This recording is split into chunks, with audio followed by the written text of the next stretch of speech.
Introducing A-Peak Tennis and A-Peak Coach. Everything tennis players need to become mentally tough, both on and off the court.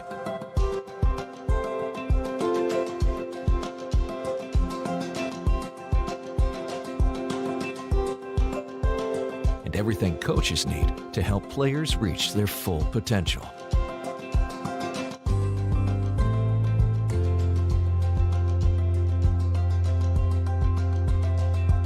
Because we are extremely confident that A-Peak does work, we are offering free 1-month split testing to validate A-Peak's effectiveness when implemented correctly.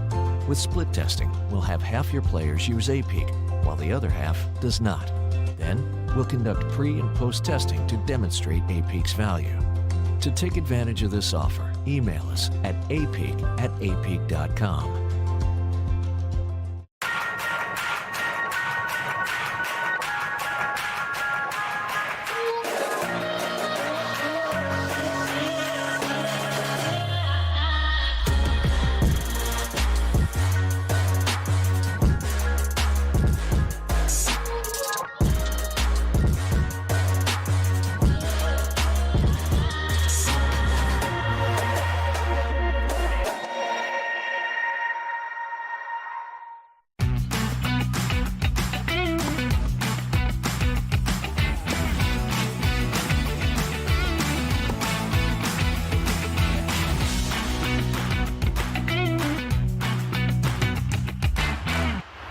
I've always loved the game of tennis. Everyone's a big family here. It's about camaraderie because it's family. I consider my tennis family part of my overall family. That's what I like about it most, the friendships you develop. I look so forward to coming to these events and seeing my friends that I've made through the years.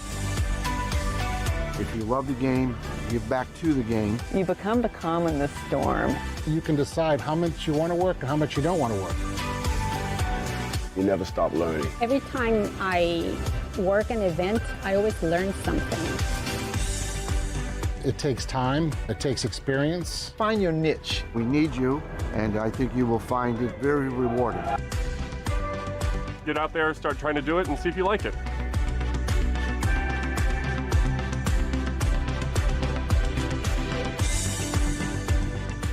Universal Tennis lives everywhere.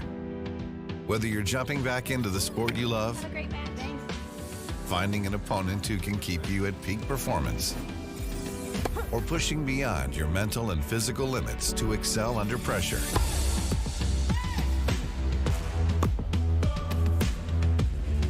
Your ideal match is out there. Come on! Universal Tennis brings you together. Download the app today and enter a whole new world of tennis. Tennis is superb. Tennis is fire. Tennis is sick. Let's go. Tennis can change the world.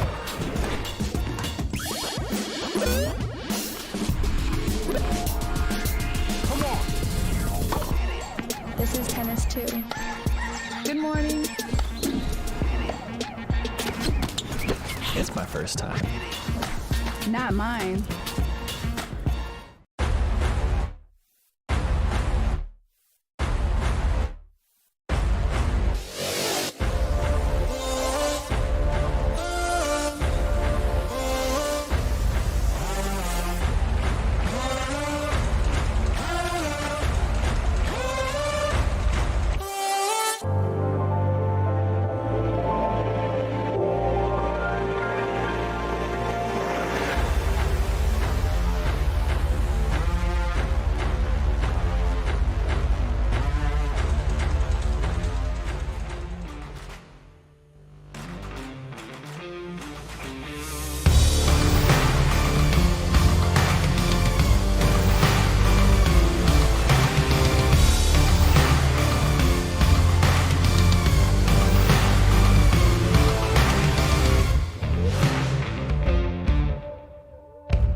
Happy Sunday and welcome into our Cracked Racquets championship coverage of the 2022 ITA All-American Championships. Alex Gruskin here to steer the ship on what should be a fantastic day in the college tennis universe. We have 4 spectacular finals for all of you college tennis fans today. We'll kick off our coverage with our women's singles final. Fiona Crawley of North Carolina taking on Kylie Collins. Those players already out on court warming up. We'll show you that, talk more about how each of these players got there, give you the background of why each of these two should be expected to do some pretty big things during this 2023 college tennis season. Of course, we will later on in the day shift our attention to the action over in Tulsa as well, home to the men's All-American Championships. It's going to be an all Georgia Bulldog final. First time since 1996 that 2 players from the same team will be competing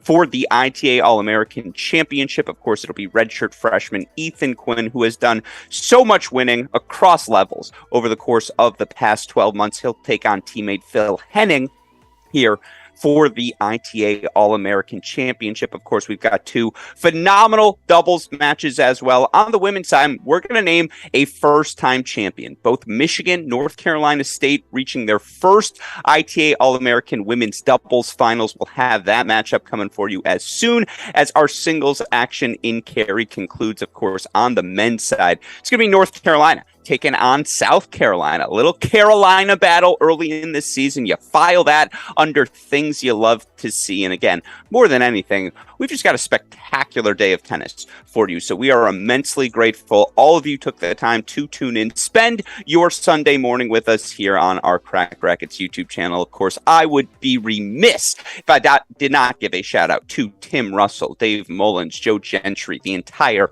ITA team for putting on a phenomenal week of action. Of course, from here, the fall really gets going. Things are only going to get more exciting as a college tennis fan. And of course, we're all immensely grateful for the work being done by the ITA to ensure all of us get to enjoy another fantastic season of college tennis. With that said, I know my face is pretty, but the thing you all came here to see is not me, it's the tennis we have on court. So let's head on over to Cary, North Carolina, home of the 2022 ITA All-American Women's Championships. Again, we kick off our coverage with our singles final.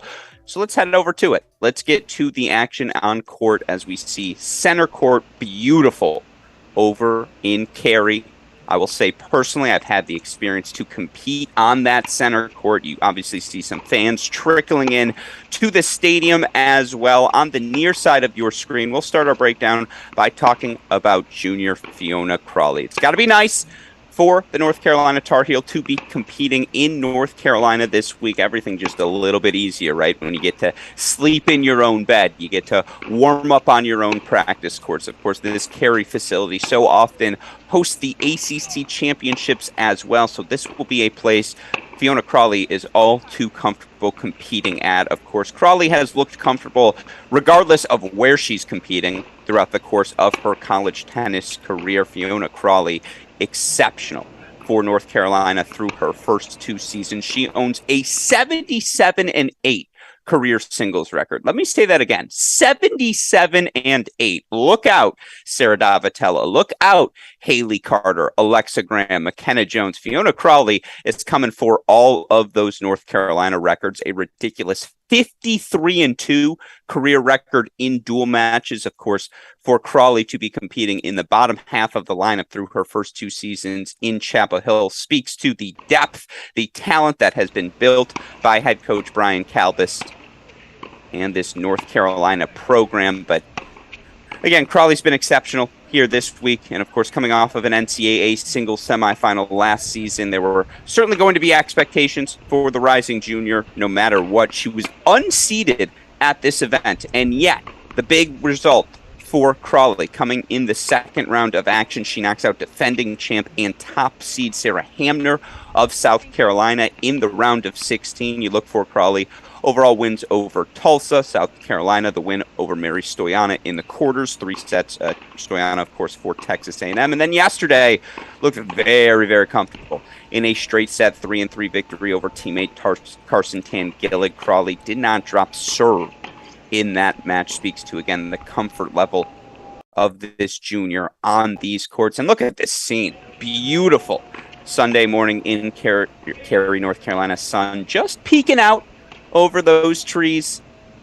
Maybe you ask yourself, does that lighting affect either of these players on serve? That would be a nerd question. Nerd alert already here at Cracked Racquets. And again, I think college tennis nerds, college tennis fans everywhere, we know about the success of Fiona Crawley throughout the course of her first 2 years in this game. Of course, on the other side of the net, a player who has only experienced victory through her first 2 years in the college tennis world. Of course, I'm talking about another rising junior, Kylie Collins, the junior for LSU. Now, some of you hardcore college tennis fans may be asking yourself, wait a second, Kylie Collins, LSU? Why does that not sound familiar to me? Well, of course, Collins over the past 2 seasons was a part of those back-to-back Texas Women's Tennis National Championship winning teams last season. Collins played the number 2 single spot in that NCAA championship run. And of course, Collins was spectacular throughout the course of the season for the Texas Longhorns. You look for Collins over the course of the year, again, playing in the top half of the lineup for Texas. She went a remarkable 13-7 at that number 2 spot, 27-11 in singles overall on the year. And again, for Kylie Collins, now she steps into an unfamiliar place, an unfamiliar location, making the decision to follow her former associate head coach, now head coach Taylor Fogelman, who of course got the job as the LSU women's tennis head coach this past offseason. Collins making the decision to follow Coach Fogelman to LSU, and obviously that decision so far looks so good for Kylie Collins. It's been a spectacular week of tennis. She was excellent yesterday in a straight set victory over UNC's Annika Yarlagadda. I think Collins made maximum 10 unforced errors, just played such a physical match and was so adept at extending rally after rally with shot after shot, moved so well around the court, was so fluid in the outer thirds. It was a great performance for Kylie Collins yesterday. It's been a great run for Collins throughout the course of this ITA All-American Championship. You look for Collins also unseeded entering the event. She's had a heck of a run. Started out with a win over Moore of Vanderbilt, then straight set wins over Natasha Subash of Virginia, Alexa Noel of Miami. Of course, Noel was a finalist at this event last year. So you love to see that, by the way, right? A little poetry here. Fiona Crawley beats last year's champion, Sarah Hamner. Kylie Collins beats last year's finalist, Alexa Noel. Now, both of these players into the championship match this season. That's just more proof that the college tennis gods do exist. But of course, again, for Collins, the straight set victory over Annika Yarlagadda as well in the semifinals. What does that mean? It means Kylie Collins enters today's championship match having not dropped a set at this event. Speaks to the level of the rising junior for LSU. And you look for Kylie Collins, her and Taylor Fogelman, looking to bring home the first ITA All-American Championship in program history. Wouldn't that be quite the start to the Fogelman era down in Baton Rouge? And of course, you look for each of these players, each of these teams. You got coaches on the sideline there as well for this UNC staff. Of course, Brian Kalbus has just become a staple at these big events. And the last time we saw a UNC player compete for the championship, 2019, it was Alexa Graham. Shout out to AGs everywhere. Of course, associate head coach Tyler Thompson, who I had the chance to spend some time with at our Cincinnati Pro event earlier this season. I know how excited he is for the Tar Heels this year. Excited, obviously, for today's championship match for the LSU Tigers. Again, a new coaching staff takes over. Taylor Fogelman, head coach, coming on over from the University of Texas. He is joined by assistant coach Chris Simpson. With that said, you see it on your screen. You now know who these players are. It's time, folks, for the ITA All-American Women's Singles Championship to begin. And now I get to say those magical words. Folks, let's play some tennis.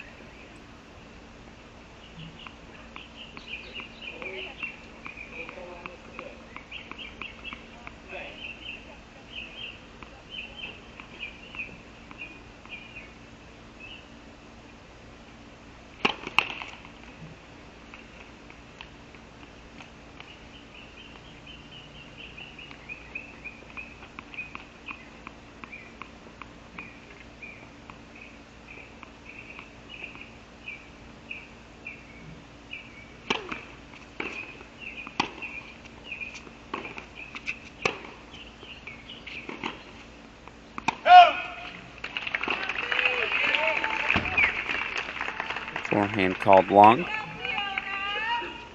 Its first point to UNC's Fiona Crawley. Will be fascinating to see how Crawley goes about holding that baseline today.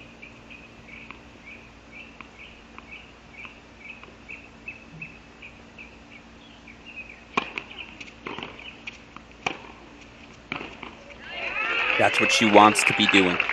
Inside the court. Crawley does such a good job of spreading the court. By that I mean attacking the outer thirds, changing direction with her ground strokes.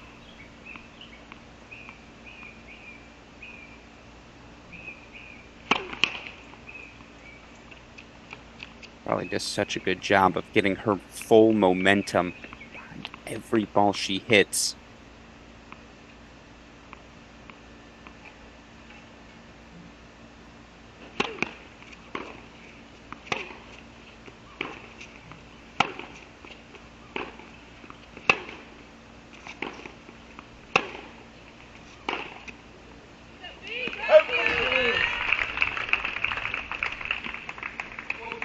And so far, so good. 4 early game point chances. Kick off our All-American Championship.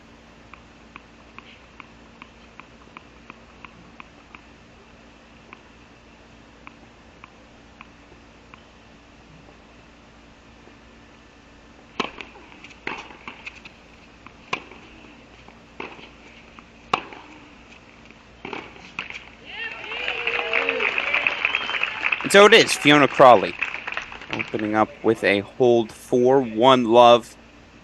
Crawley again, junior out of San Antonio, Texas.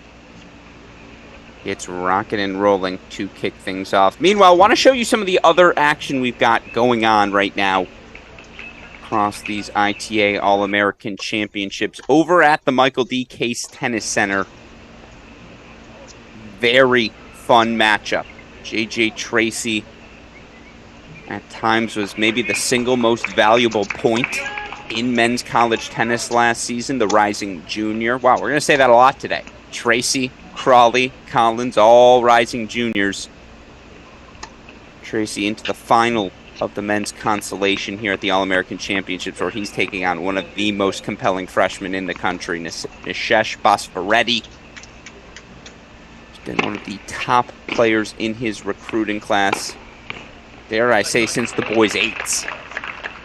A name, if you follow the Colette Lewises of the world, you follow the junior events happening at the ITF level, USTA level, each and every week, you know the name Nishesh Basvareddy.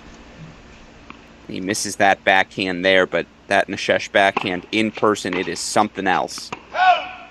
We'll keep an eye on that match happening over in Tulsa.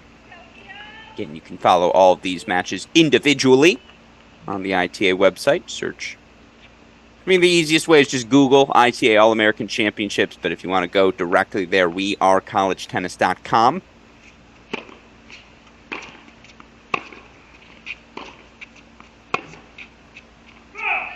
And right now, Collins struggling a bit to find that range as she leads 30-15 here, but why I talked earlier about how will Crawley hold that baseline, it's tough to do. Staring down the weapons of Kylie Collins hits such a heavy ground stroke. Ball just explodes off the string of the LSU Tiger.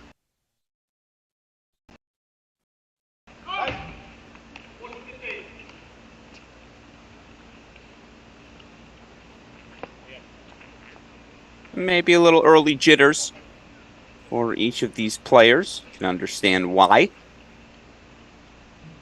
It's not every day you compete for an ITA All-American Championship. 3-game points here for Kylie Collins.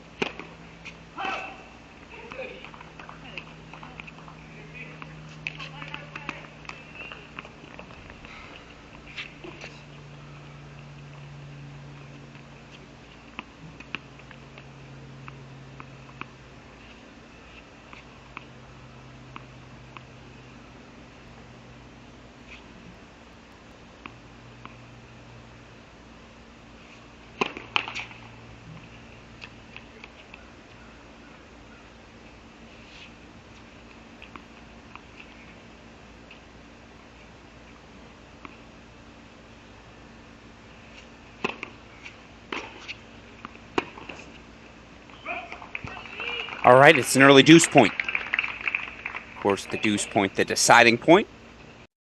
No, I don't need to tell our Cracked Racquets viewers that. You guys know more about college tennis than I do. As we see Crawley elect to go to that ad side.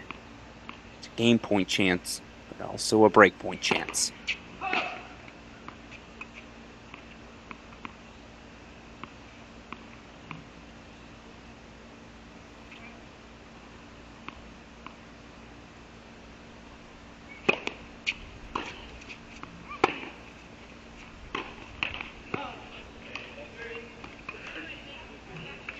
Kylie Collins does hold for 1-all to kick off our play here in Cary. Fans continuing to fill in here at Cary Tennis Park. Gorgeous view. Beautiful fall day. It's tennis in the air.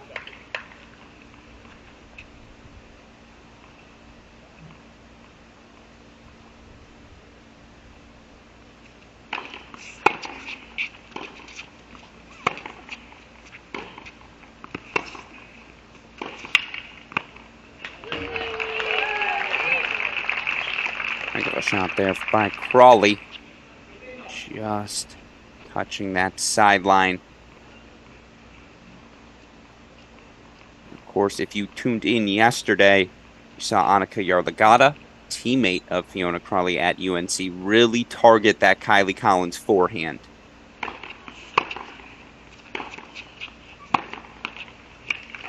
Now, that's not to say the Collins forehand is a weakness.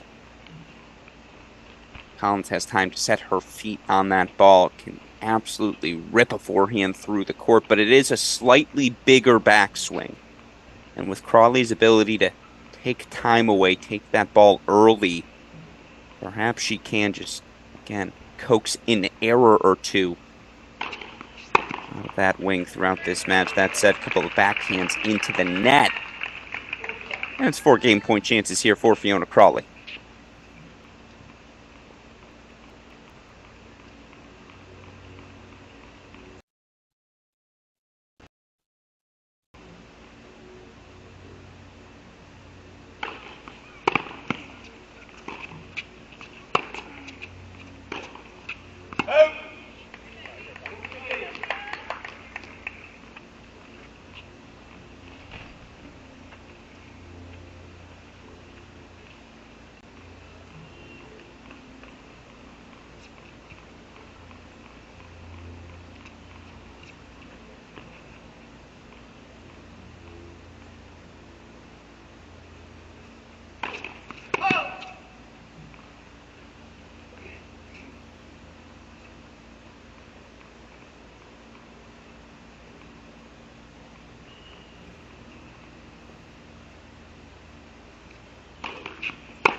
You see how dynamic that ball is for Kylie Collins. It leaps up, just gets on your shoulder so quickly.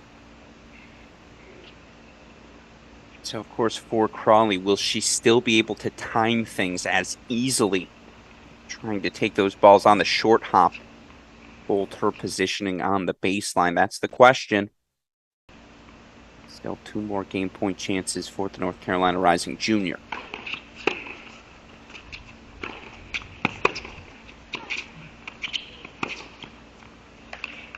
Really nice set of passing shots there from Kylie Collins.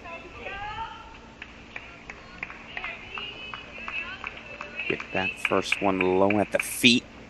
Second one to the open court. Back-to-back deuce points. Feel like it might just be one of those days.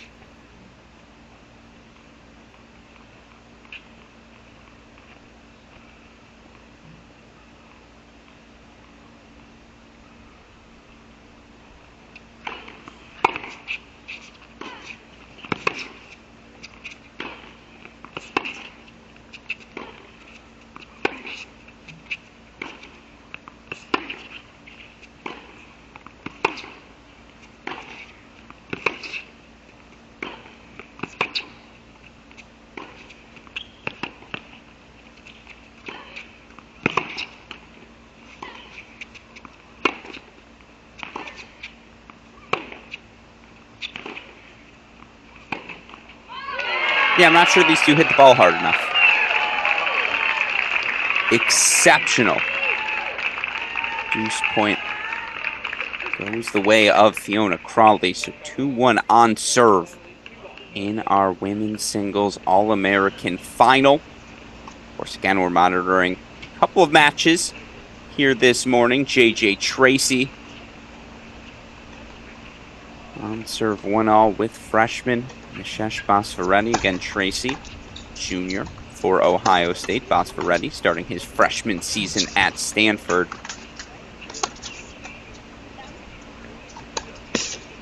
And there's the athleticism of JJ Tracy on display as he holds 4-2-1. I was speaking with Milan Hurrian, former standout for the University of Kentucky men's singles team. I had the chance to watch him play men's singles team, men's tennis team. That's how you say that in English. Had the chance to watch Hurrian play Basvaretti back in the summer of 2020. And I texted Milan just saying, your memories of that match, what should we know about Basvaretti? And I'm not going to use the colorful language that he described in the text, but the summary of his message was, kid's got talent. There will be times when Basvaretti steps up, takes his backhand on the line, and you'll ask yourself, is that Novak Djokovic? On that other side of the net, from a technique perspective, Basvaretti so clean off of both wings. Very excited to see how his game suits the college tennis world. Right now, though, very little separating LSU's Kylie Collins, Fiona Crawley. It's early, and we're on serve 2-1.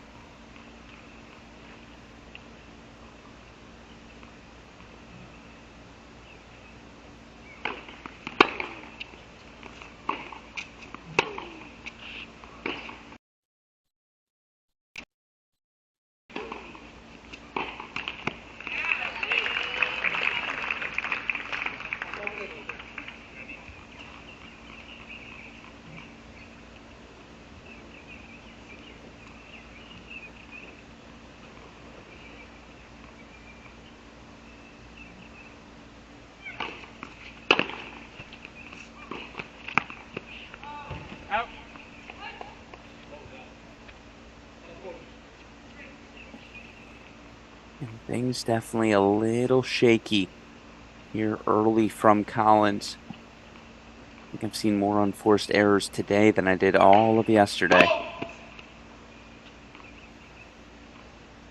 First serve just long. By the way, you see in this All-American Championship lines people making these calls, no longer in the players' hands.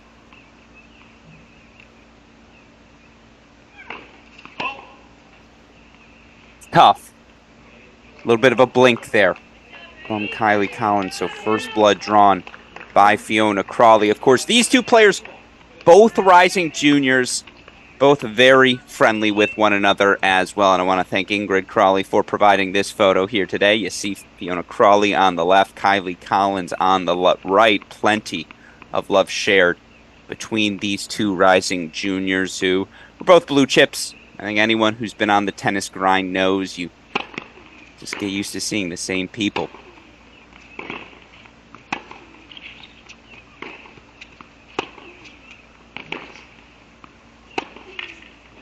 Week after week, event after event.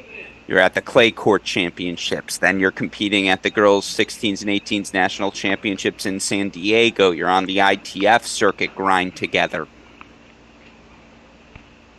Not a lot of secrets between these two. And again, the affection between one of them means we're going to have some fun tennis here today.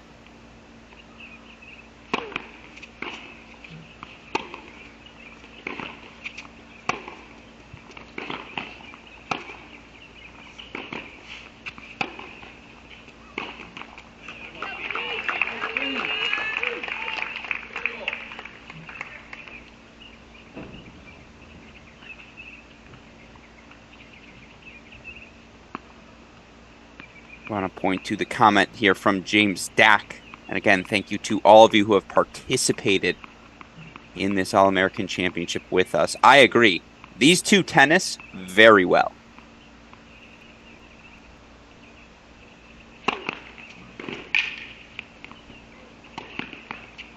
It's nice put away from Fiona Crawley.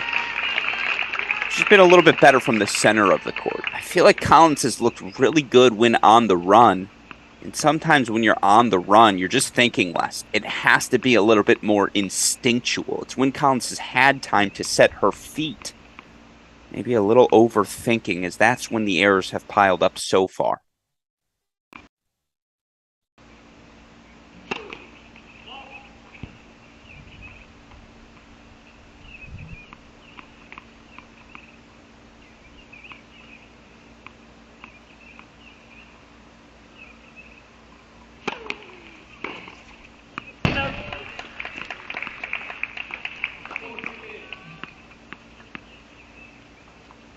Again, on that return, had plenty of time.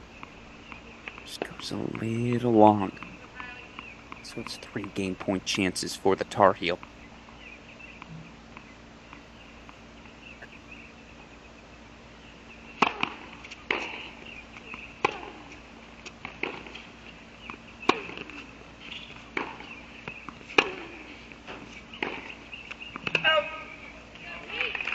So it's a hold. For Fiona Crawley, consolidates the break 4-1 lead here in our women's singles All-American Finals. You see Chris Simpson, assistant coach, walk across your screen. And there's Kylie Collins. Gotta love pulling out all the stops here. Again, shout out to the Cary Tennis Park, the ITA team. Making this event certainly feel special for all of us college tennis fans at home. Meanwhile, we check back in at the Michael D. Case Tennis Center. Chef Bosvaretti, a little bit of an opening here.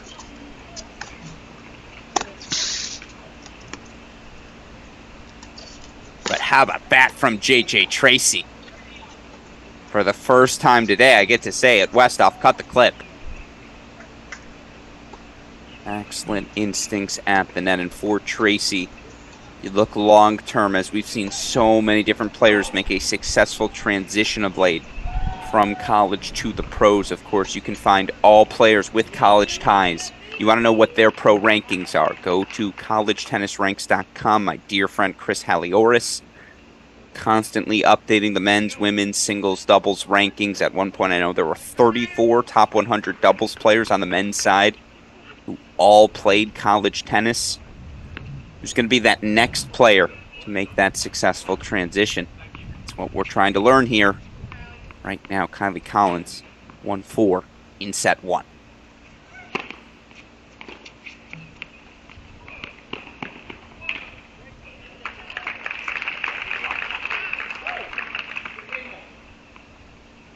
Very nice. Very nice drop shot there.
Beautiful point construction, and a word I would use to describe Crawley is just relentless.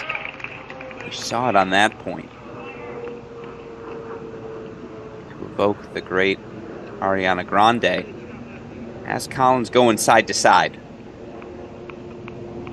Feels like we've definitely been playing on Crawley's terms so far here in set one.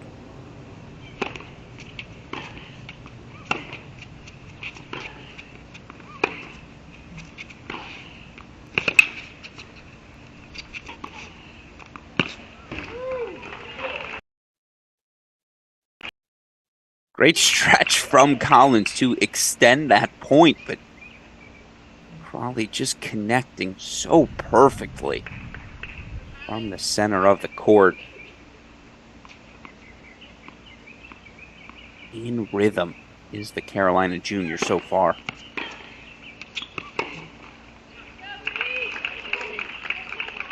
So it'll be 2 break point chances that do feel a bit like set points here.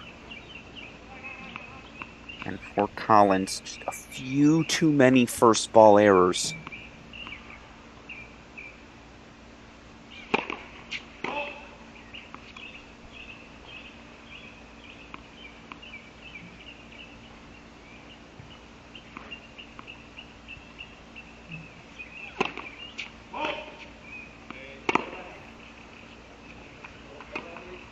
Little frustration for Kylie Collins. You can understand why. 5-1 now.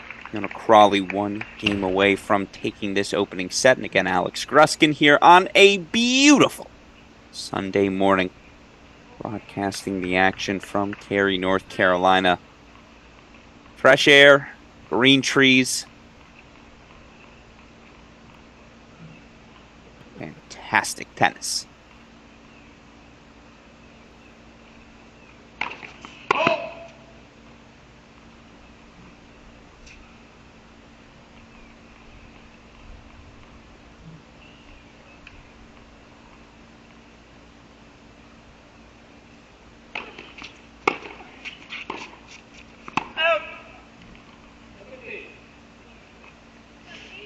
For Kylie Collins,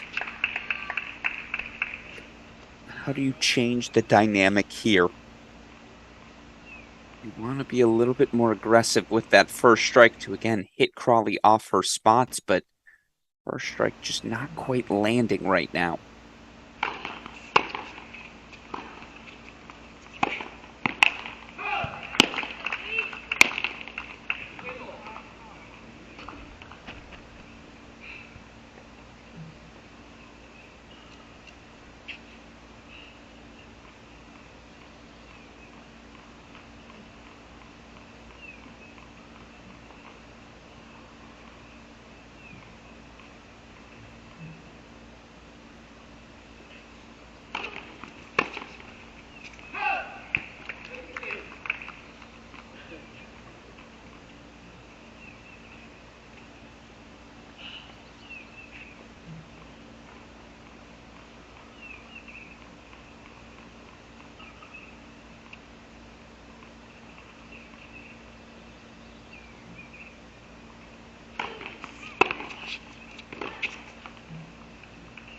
Did that land good? It looked like it might have been just long.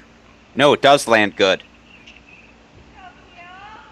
She's playing with fire a bit on that forehand wing right now, no doubt.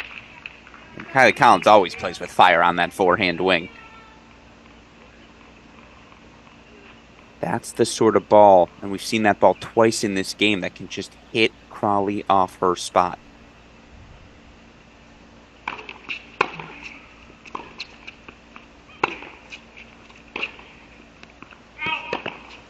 All right, so it's break point chances now for Kylie Collins to extend the set. That's the danger when you face Collins. She starts connecting. She can rip off 8, 10 points in a row pretty darn quickly.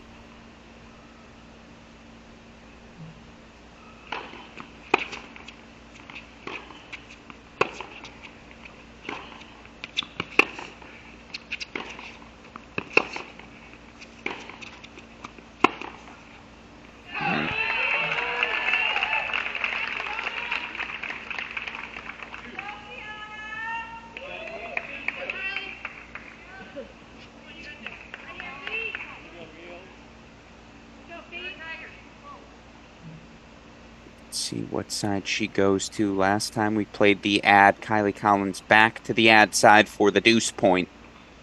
Also a set point here for Crawley.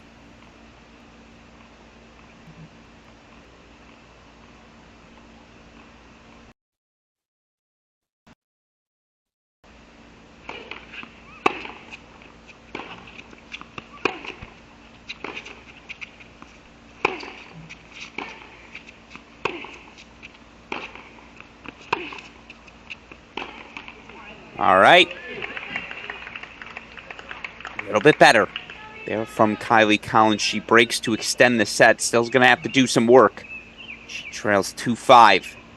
Rising junior from LSU.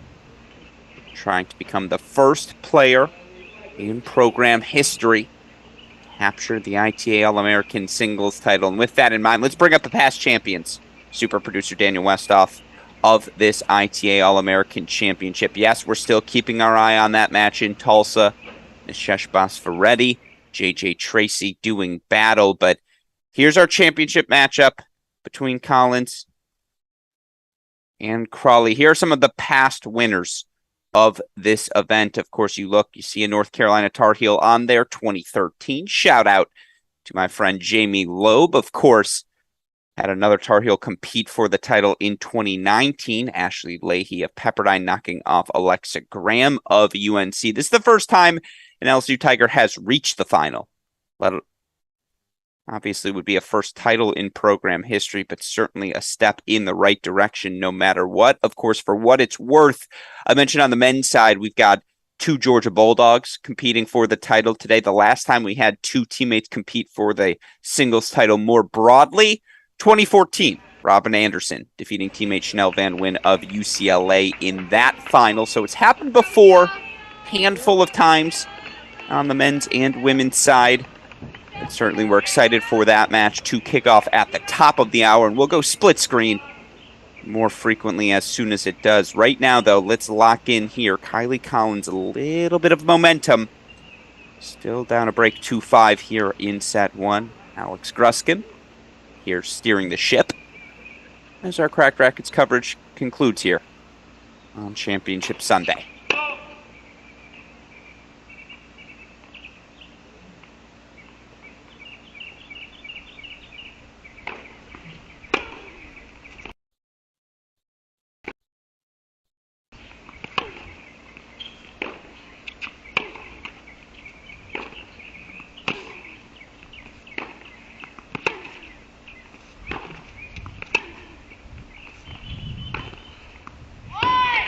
Just so much better from Kylie Collins. And I will say, it's a stupid thing. I'll admit it. You gotta love that even at the highest levels of college tennis, Fiona Crawley still claps her racket every time her opponent hits a good shot. It's just classy. Classiness. You love to see it. That's a great serve.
Fiona Crawley now. Will serve again for the set. Collins finding her rhythm a little bit more here.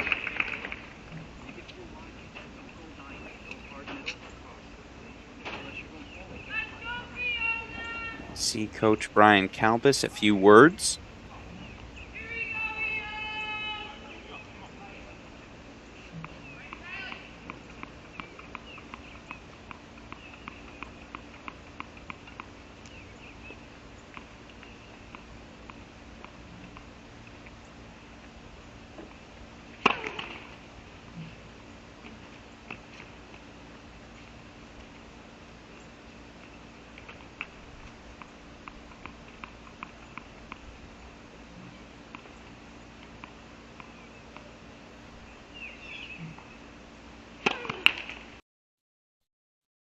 And you see Collins, her court positioning, took 3-4 steps inside the baseline there just to put a little pressure on Crawley on that serve. Now, obviously, the double fault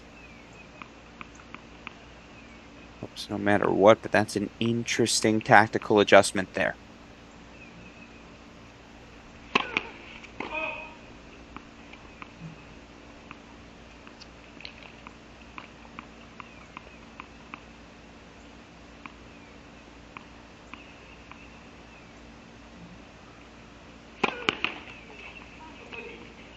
Uh-oh. Back-to-back double faults.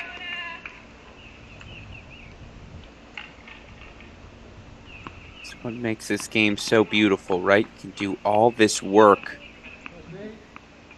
build this incredible lead, yet it's got to be you who gets over the finish line. Now, Crawley, 30 deficit.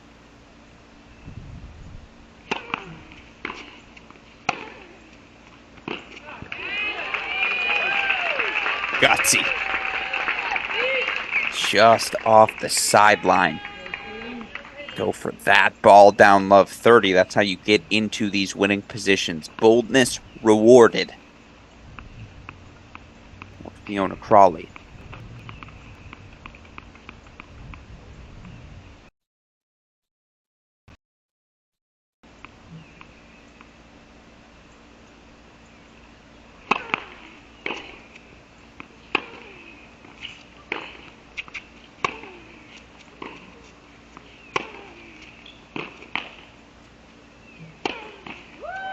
Boldness rewarded for Fiona Crawley.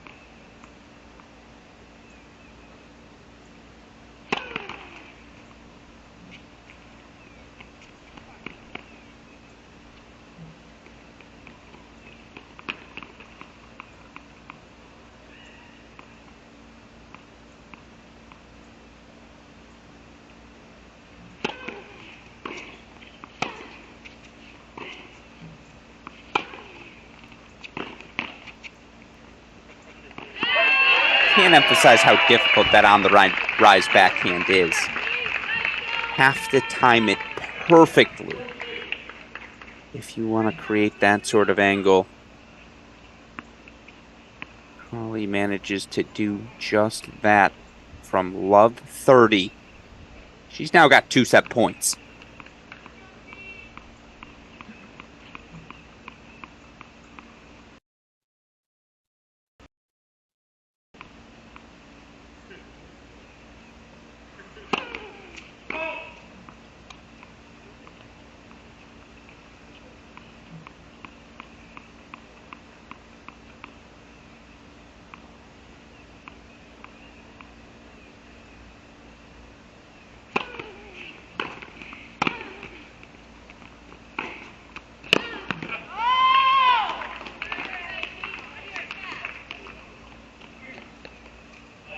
For the fourth time this set, we go to a deuce point.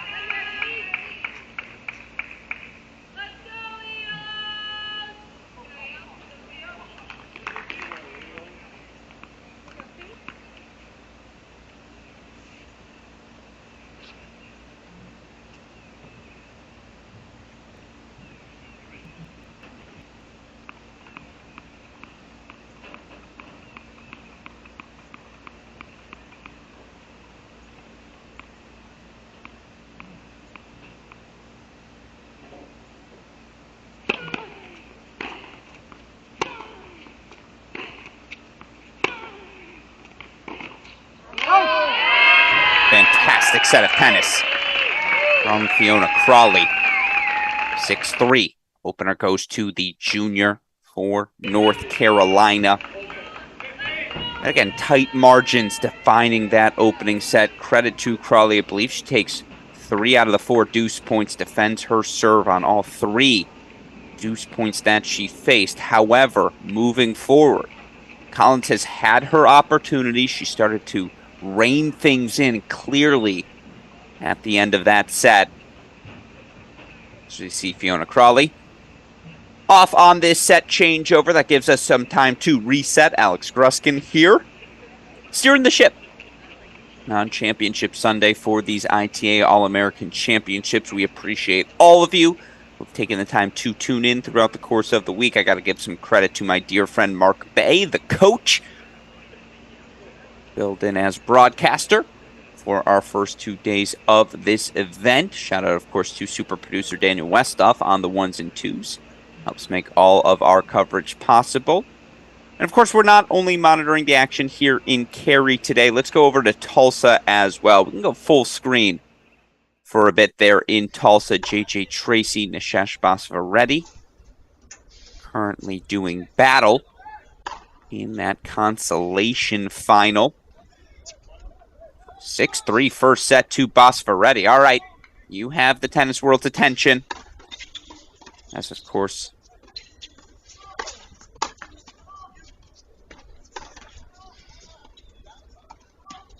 again, Basvareddy, so much success at every level of the sport so far in his career. Basvareddy came through qualifying to reach the main draw here at these ITA All-American Championships. The Stanford freshman. Very impressive victory over sophomore Colton Smith in qualifying.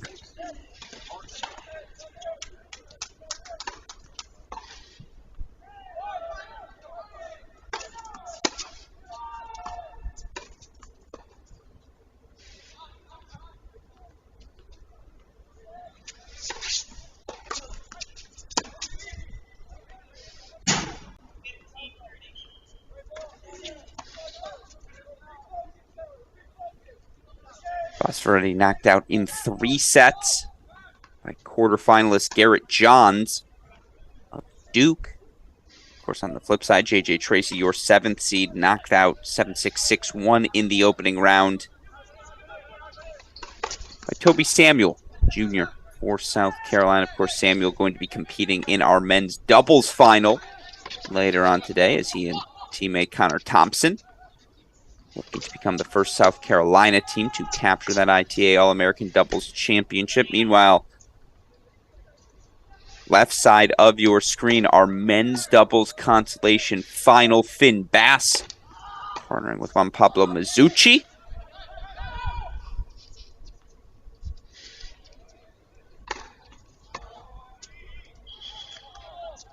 Duo is taking on the Virginia Tech team of Ryan Fishback, Jordan Chrysostom. 4-2, first set breaker. Here, let's hold through the end of that first set breaker. We want to get back to that women's singles final, of course, opening games underway there. And I promise we will get right to it. But again, we don't want to leave out this consolation action. There's so much good tennis happening right now across college tennis universe. We'll stay here for just a little bit longer and then get you right back to that action in Cary.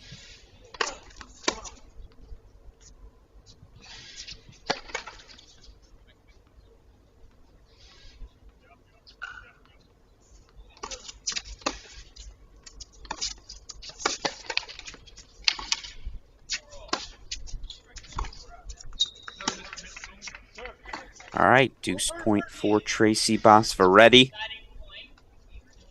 And JJ Tracy, so good last season, quarterfinals or better at both the ITA All-American and Fall Nats, was just so good for the Buckeyes. Playing at that number 3 and 4 spot.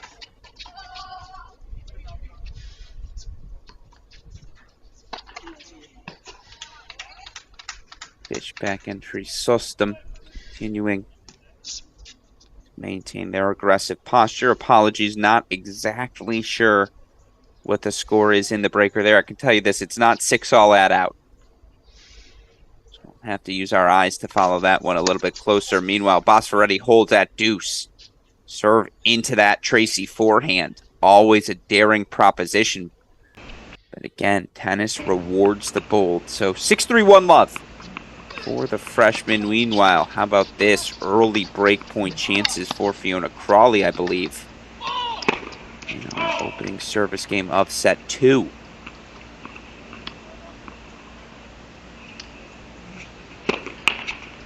Oh no. It's an early double fault that cedes the opening break to Fiona Crawley, so now she's in command. 6-3-1 love for the North Carolina junior. Let's stay split screen. Again, want to catch the end of this breaker. Bass, Mizuchi, Fishback, Chrysostom.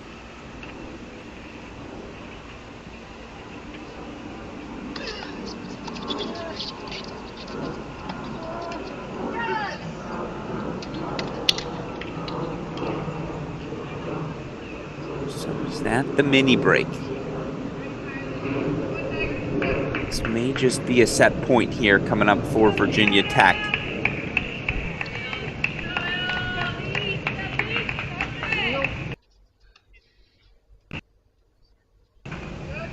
Meanwhile, again, Fiona Crawley just relentless with that aggression from the baseline. Can't afford to give her many freebies, as it is indeed Fishback, Chrysostom, 7-6 first set. For Virginia Tech. Again, you can go follow those matches, whether it's Tracy Bosvaretti, Baylor, Virginia Tech doubles final individually. You can find the links on the wearecollegetennis.com website.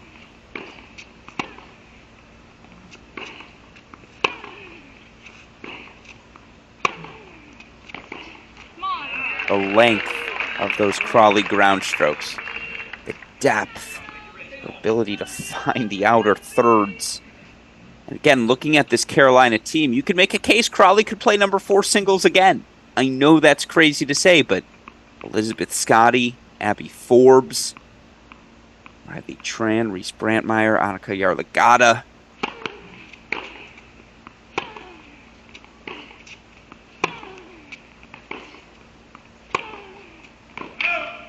Super producer Daniel Westoff, who's watched as much Carolina tennis as anyone over the years, reminds me, don't forget about the freshman Carson Tangillig. 7 players deep. I don't know what to say. You lose number 1 singles player from last season, Cam Mora. You bring in Abby Forbes off the top, and then you bring in a Brantmeyer as well. I think it's safe to say Coach Kalbas has some options for the Tar Heels in 2023.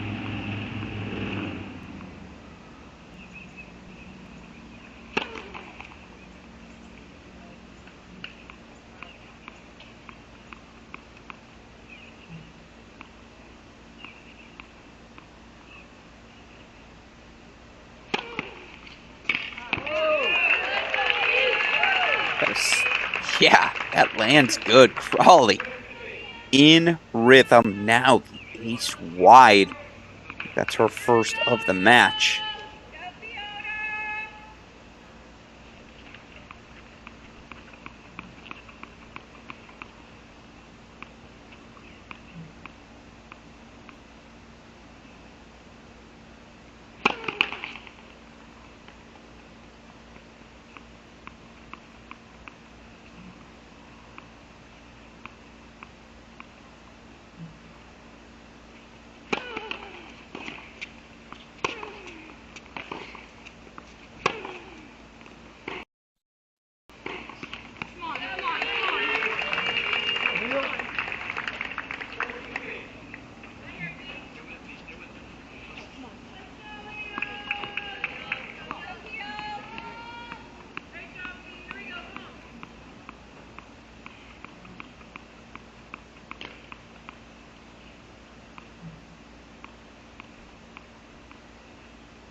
Just wide there. Still 2 more game point chances. Meanwhile, we're about 1 minute away from the start of the action in Tulsa. Going to be simultaneous finals for the men at the ITA All-American, as we'll play our men's singles final, the All-Georgia battle between Henning and Quinn, simultaneously to that Samuel, Thompson, Cernock, Segerman, not Segerman, Segerman. Shout out to the UNC faithful who have helped me correct my ways here for our All-American Championship. Immensely grateful to that fact.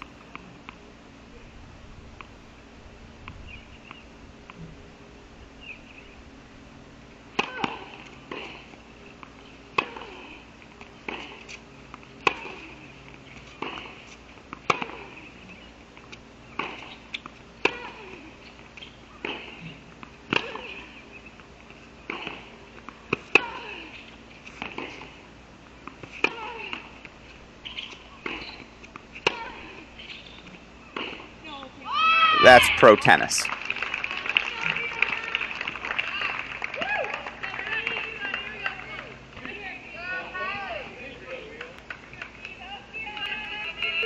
Exceptional. From Kylie Collins, excuse me. So it's another deuce point, break point chance here for Kylie Collins, who goes right back to that ad side. Interesting. Continues to be the pick.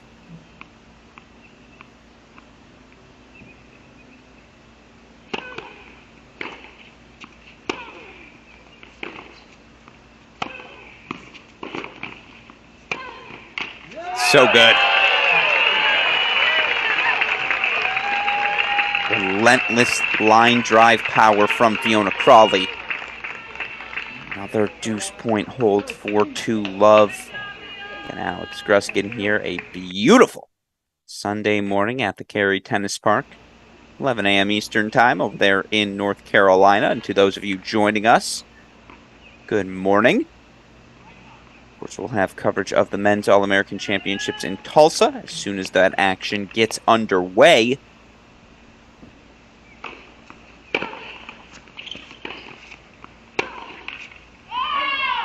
In fact, super producer Daniel Westoff, let's quickly go to the split screen. Want to show that those matches are on court. We'll show our men's singles final on that right just to show the action getting underway.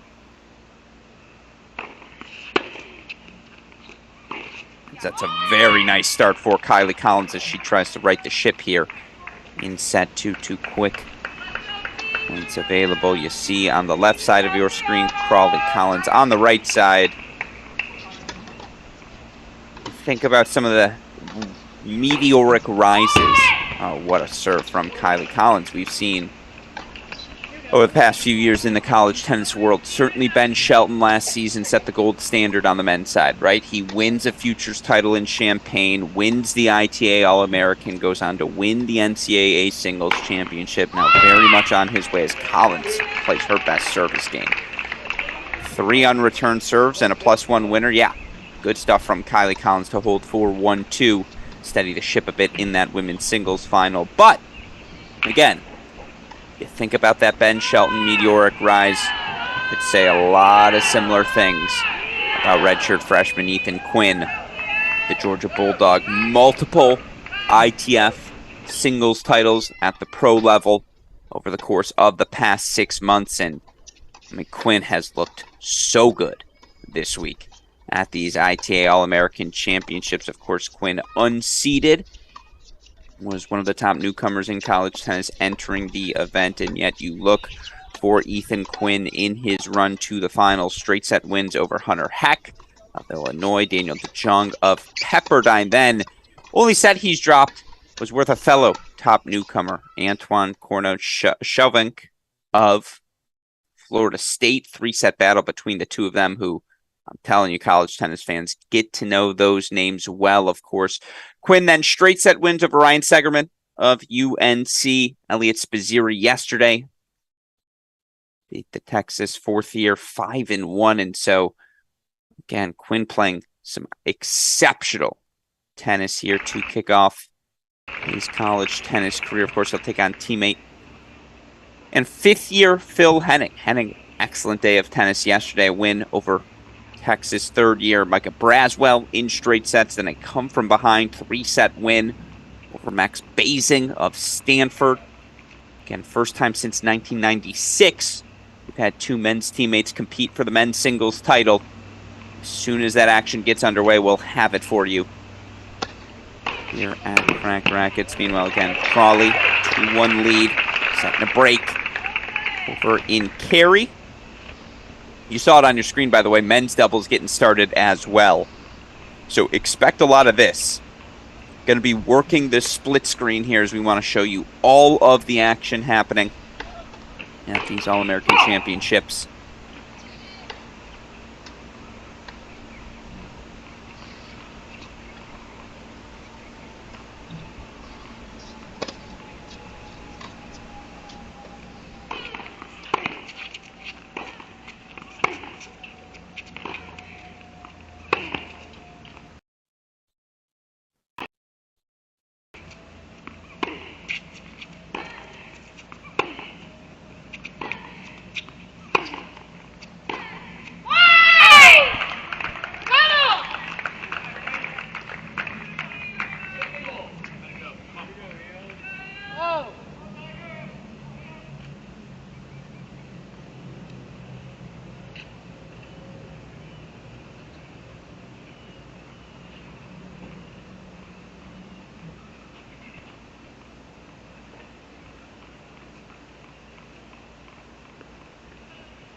Kylie looking to her coaching sideline as if to say, why does that keep happening? You told me to be more aggressive on that forehand. And I do actually think that aggression, it has to be the move. Got to go down swinging. Crawley too effective if offered time from the center of the court. Again, reining in that forehand. That return, even on the missed serve, that would do.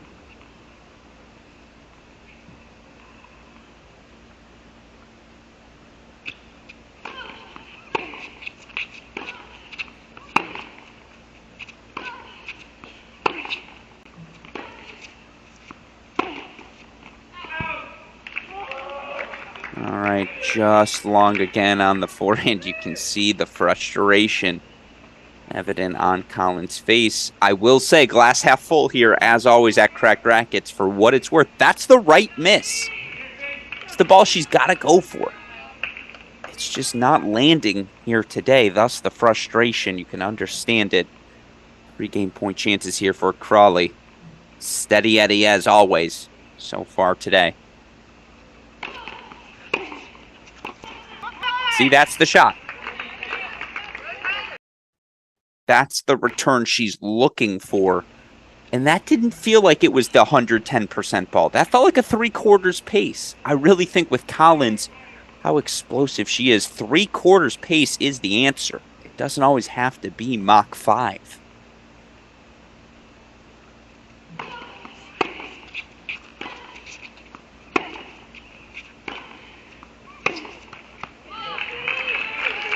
Nevertheless, that word relentless continuing to apply to Fiona Crawley. She holds 4-3-1, still up a set and a break in our women's singles final. We'll keep that on your screen, but it's time to enjoy the start of the men's singles final as well. Ethan Quinn, quick 30-love lead in his opening service game, taking on teammate Phil Henning.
Tell you what, if you like explosive forehands, this is the match for you. Quinn, Collins, such easy pace for both these talented collegiate athletes.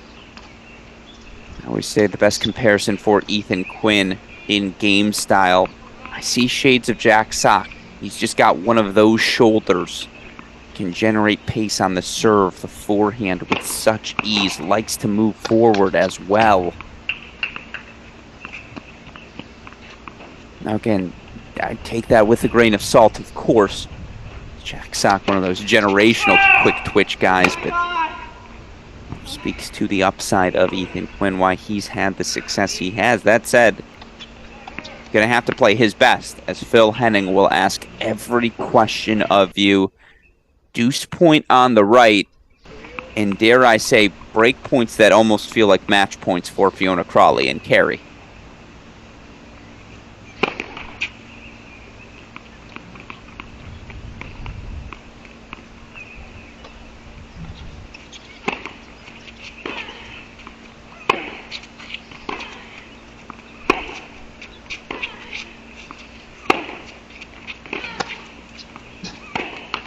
That forehand has just not been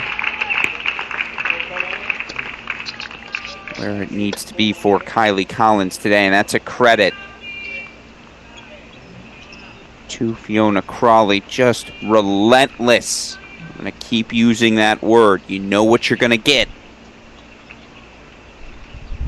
from the North Carolina junior 4-1 lead over in Cary. Of course, you saw Ethan Quinn on the right side of your screen holds for one love. So we'll keep an eye on that action. We're going to keep this match on the left side of your screen. Don't want to miss the ending, but how about this?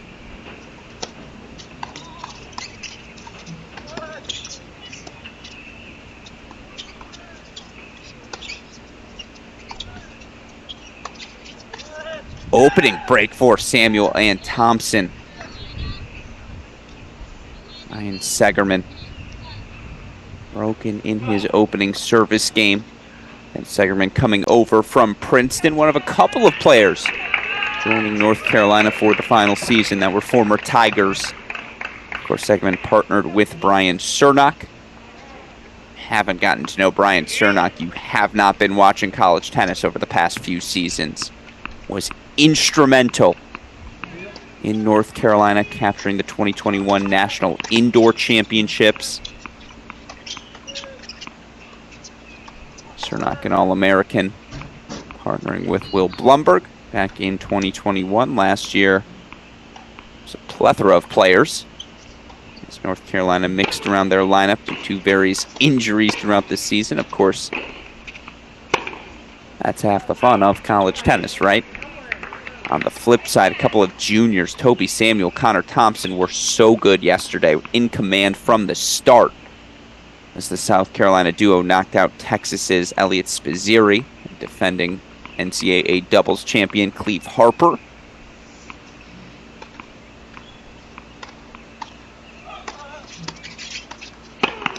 A couple of big boys for South Carolina as well, 6'2", 6'3", 6'3", 6'4" range for each of them. It's a lot of limbs. Tough to deal with that size. Of course, Samuel won a 25K at the pro level earlier this summer as well. A lot of good tennis happening across the board. Meanwhile, Kylie Collins making a push. As you see, love 30. Another opening here in the Fiona Crawley service game. Of course, how many openings have we seen Crawley manage to close?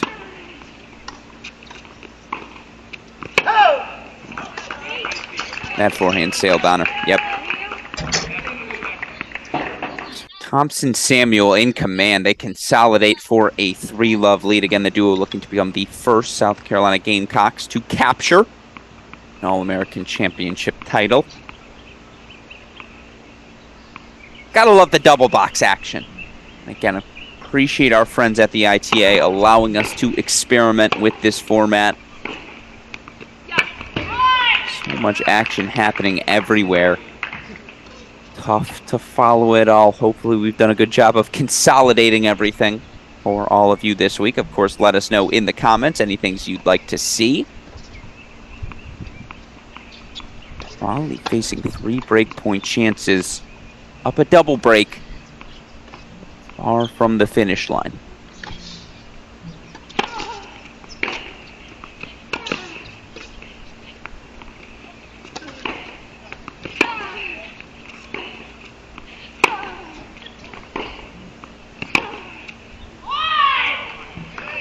Great length, great angle from Kylie Collins. Gets that break right back, so 4-2 now. Still Crawley up a set and a break. And Coach Kalbus likely reiterating that message. Is Kylie Collins. Maybe that's the momentum the junior out of Savannah, Georgia needs.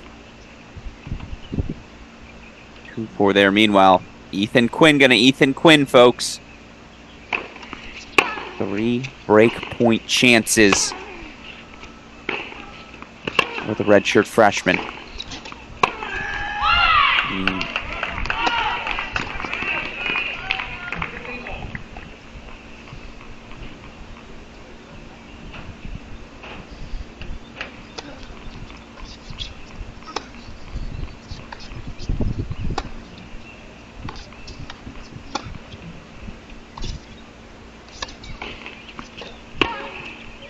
It's an opening break for Ethan Quinn. 2-love. Redshirt freshman leads. Meanwhile, Fiona Crawley continues to do what she does best. And it's a Bradley Klonism.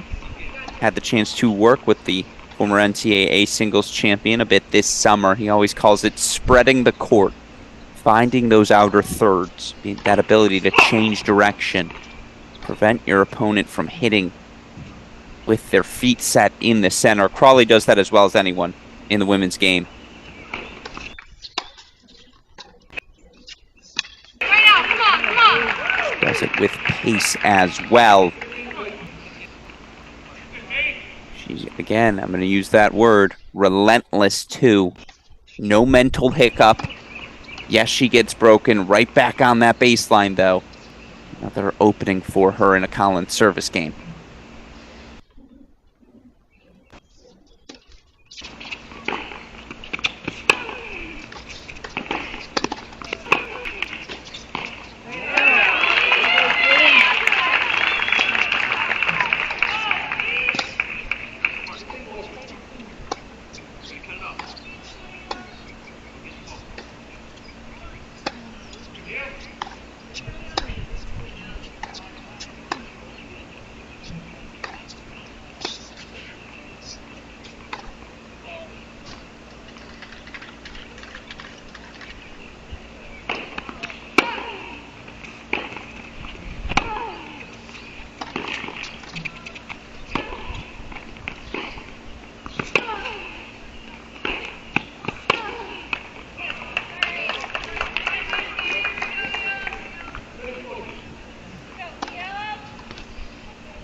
Relentless baseline aggression.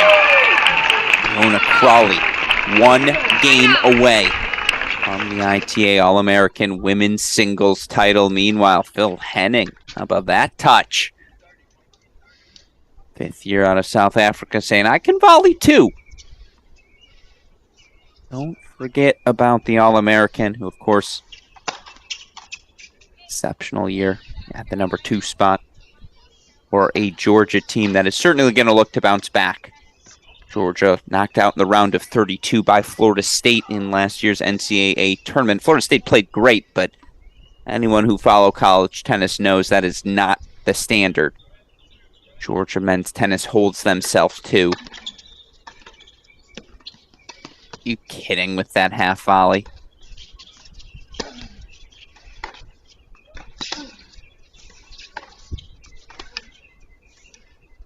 He just hit a high backhand swinging volley falling backwards towards the baseline. That's a lot of adjectives. That's ridiculous. Insult to injury. That Ethan Quinn can pull that off. And of course, again, you see Cernak Segerman on the board, 4-1-4. Still Samuel Thompson up that early break in set one. We're going to get over to the action in Tulsa perhaps as soon as 5 minutes from now, but we got to lock in on this final in Cary. Fiona Crawley, just 2 losses through her first 2 seasons of dual match play. A ridiculous 77-8 singles record entering her 3rd season, serving for the All-American title.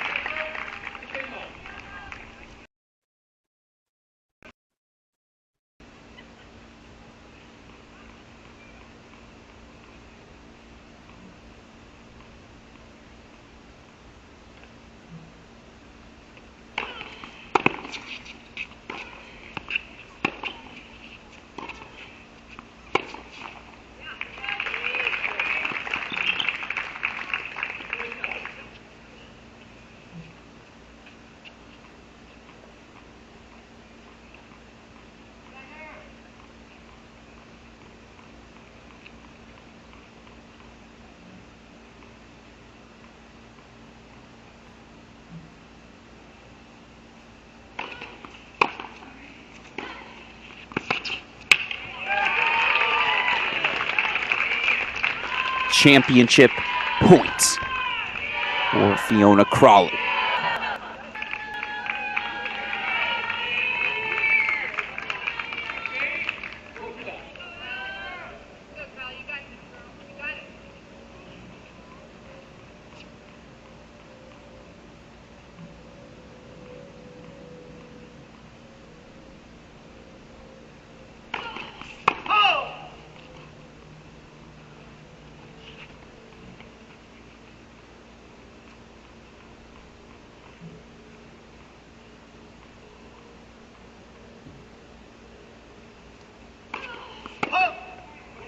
That's why you build the 40-love lead. Double fault for the 2022 NCAA singles semifinalists. Still 3 more opportunities for Fiona Crawley, who, just a reminder, she knocked out the defending champ. Westhoff, get that scoreboard out of here. I don't want to see it. No spoilers. She knocked out defending champ Sarah Hamner in the round of 16.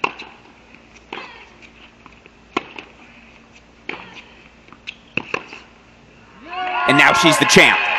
Fiona Crawley, 6'3", 6'2", your 2022 ITA All-American Women's Singles Champion. And it felt like it was only a matter of time until Crawley captured one of these major collegiate individual events. Again, a 2022 NCAA singles semifinalist, now the 2nd player in North Carolina Tar Heel history to capture the All-American Championship. By the way, got to give a tip of the cap to LSU rising junior Kylie Collins for her and Taylor Fogelman. First event as LSU Tigers.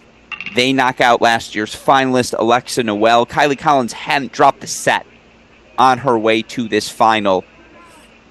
Simply put, just ran into the buzzsaw.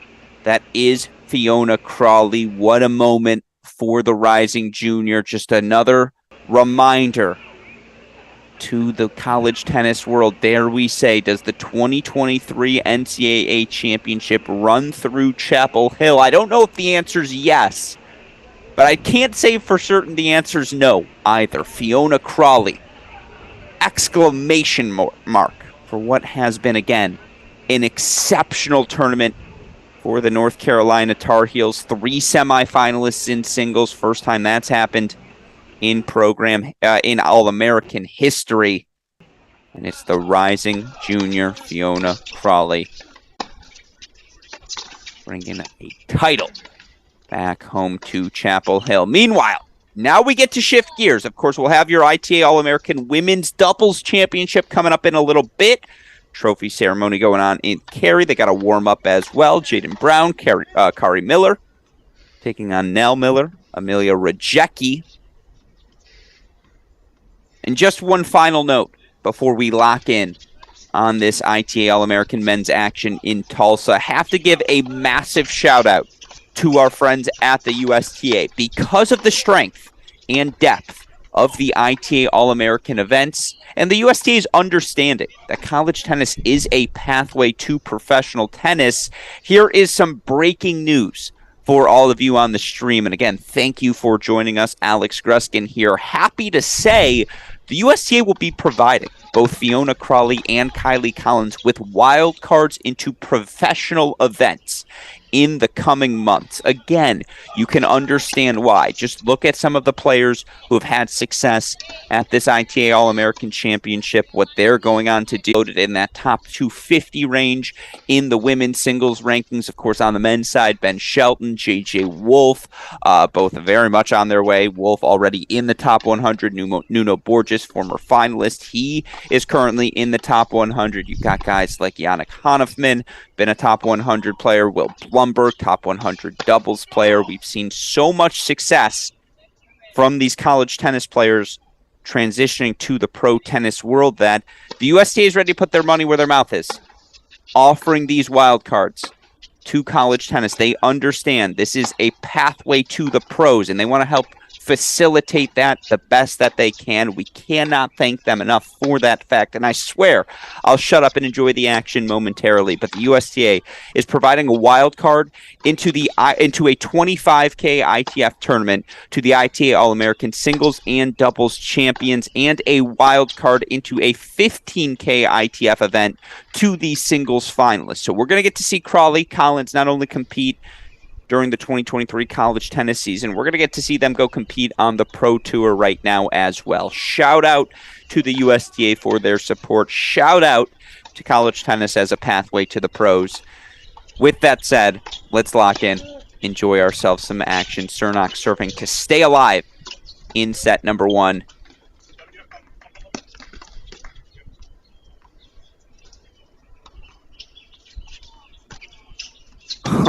Oh, great poach by Segerman. I'm fairly certain that's Thompson on that deuce side. He had the backhand just in the net there. And again, Thompson Samuel looking to become first South Carolina team championship. Let's go. Actually, I agree. Super producer Daniel Westoff informs me we've got a match point alert. So let's replace our singles match with that Consolation final quickly. As that double. It's just so casual. The double's excellence in the final. I don't mind that it's not a match point yet. Let's go over to that final game. Nishesh Basvareddy looking to assert his place near the top of the college tennis rankings already. The Stanford freshman closing in on match points as he takes on J.J. Tracy.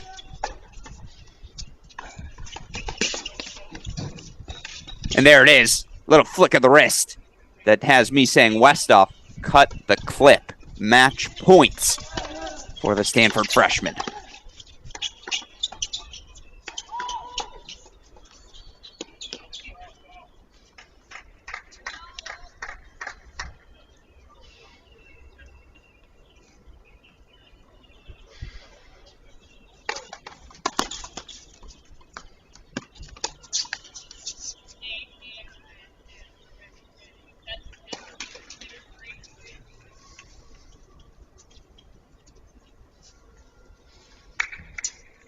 So Nishesh Basvareddy, 6'3", 6'3".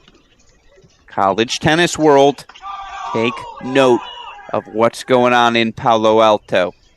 Max Basing, semifinalist in the main draw.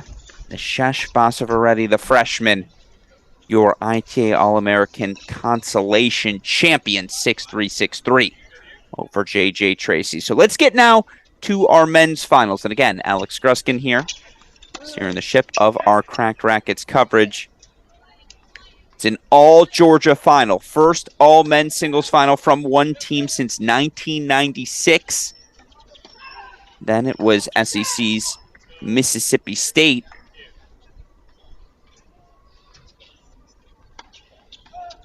today. It's the Georgia Bulldogs. Meanwhile, Cernak, deuce point hold. Ask the question, do the North Carolina Tar Heels of juniors Toby Samuel, Connor Thompson of South Carolina? All right, let's see. 5-3. First set on the line. Meanwhile, Ethan Quinn, that ball was not good, was it? That's a teammate-on-teammate call as Ethan Quinn holds 4-4-1. Let's go full screen on that doubles. Final. Samuel Thompson serving for the set. And again, I sincerely apologize to Mr. and Mrs. Segerman, Ryan's parents. I butchered your son's last name, your last name, the entirety of yesterday. That's an unforced error by me. I apologize.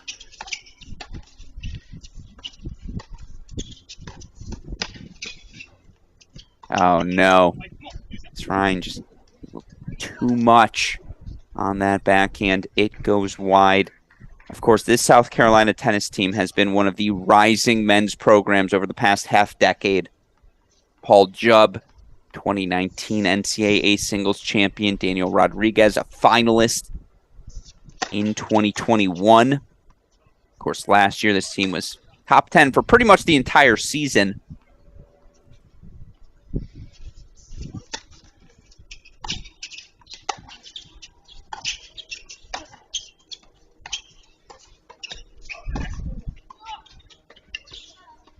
And right now, head coach Josh Goffey has Carolina right where he wants them to be. Set points coming up for Samuel and Thompson.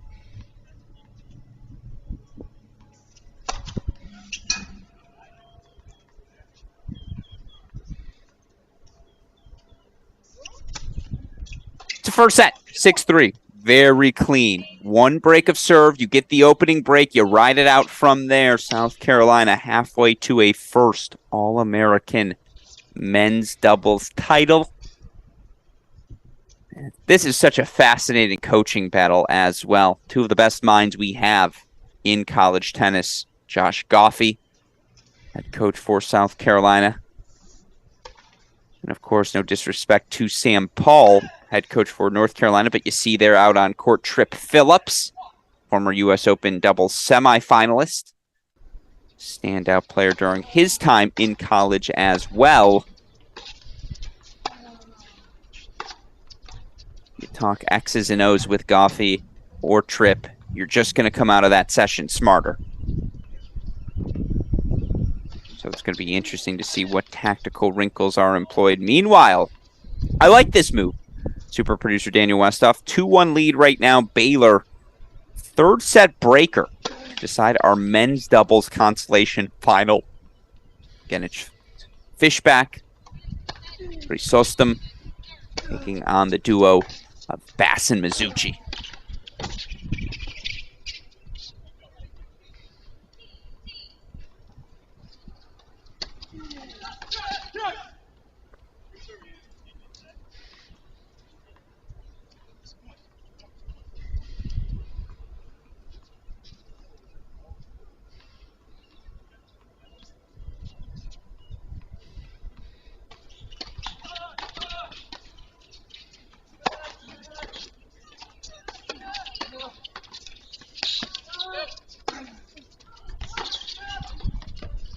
Oh my God, did Ethan Quinn make that forehand? The Henning racket clap suggests he did. I mean, this kid is some sort of athlete. I shouldn't call him a kid, he's a college student now. But some sort of athlete. That on the run forehand, absolutely money. That's a nice response though from Henning. Still only a single break deficit. And of course, again, Henning played primarily at the number 2 spot for Georgia last season.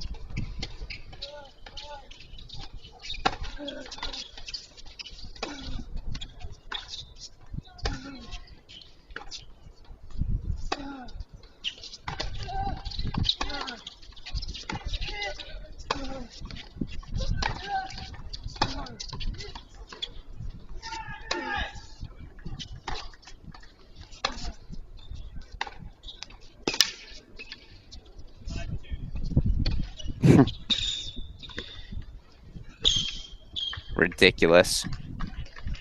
Just ridiculous.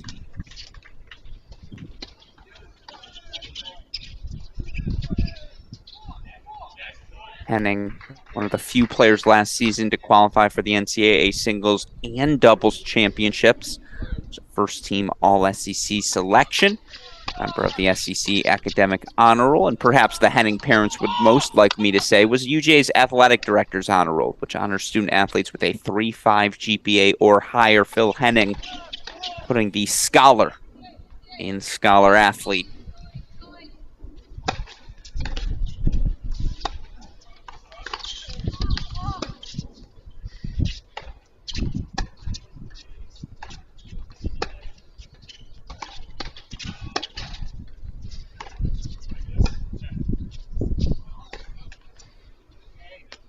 Henning holds 2-4 there.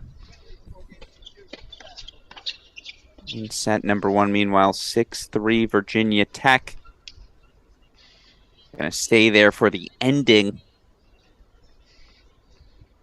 And then we'll immediately get back to that North Carolina-South Carolina doubles final. Of course, again, we know women's doubles final coming up a bit later over in Cary. We'll have that action as well as the rest of Championship Sunday for you.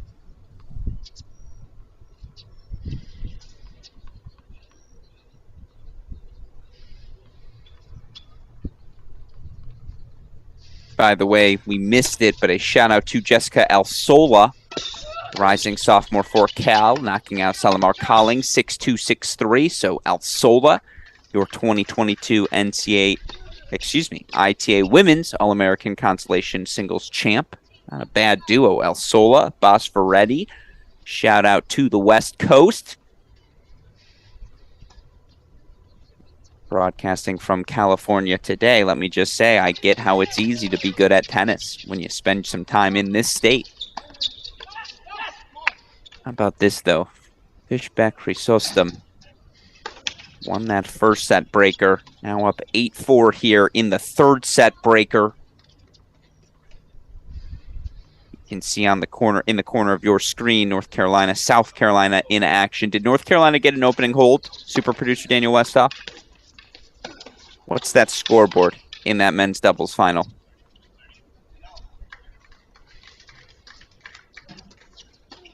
Oh, 7-5, excuse me, not 8-4. So South Carolina actually got a break in the opening service game. Interesting. Back-to-back opening breaks. Apologies, we missed that here. That's on me. Get back to that match momentarily.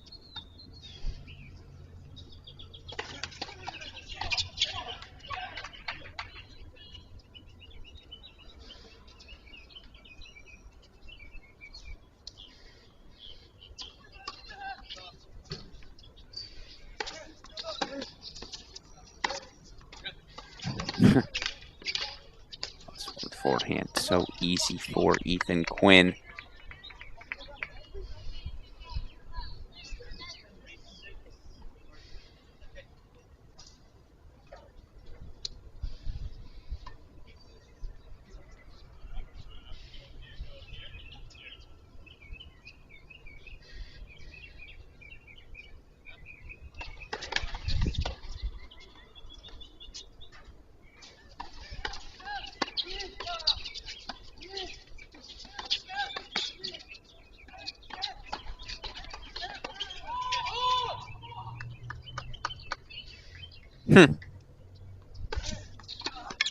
Virginia Tech can't believe the ball landed good. Nevertheless, it does.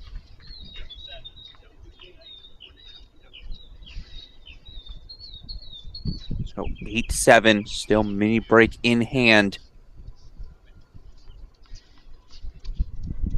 And match on the racket of Virginia Tech. Match points for the Hokies. Meanwhile, game points here for Quinn.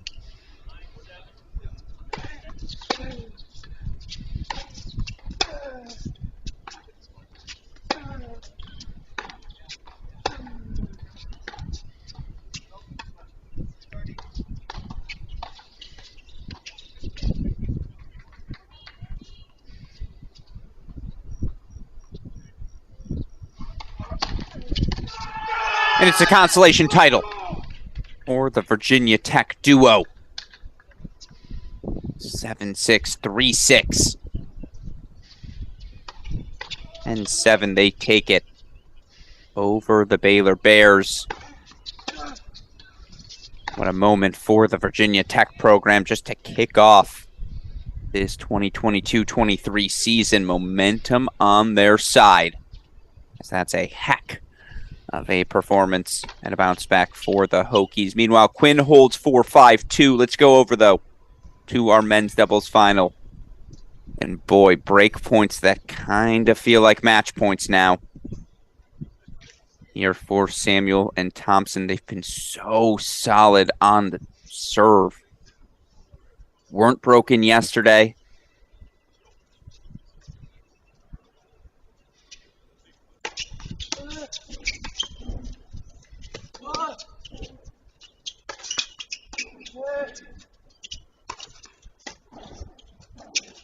Good volley from Segerman.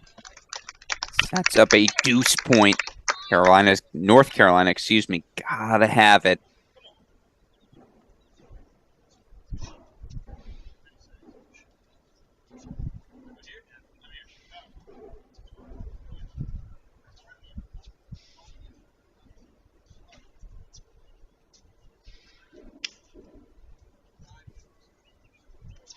Funnily enough, who did this South Carolina team beat in the first round?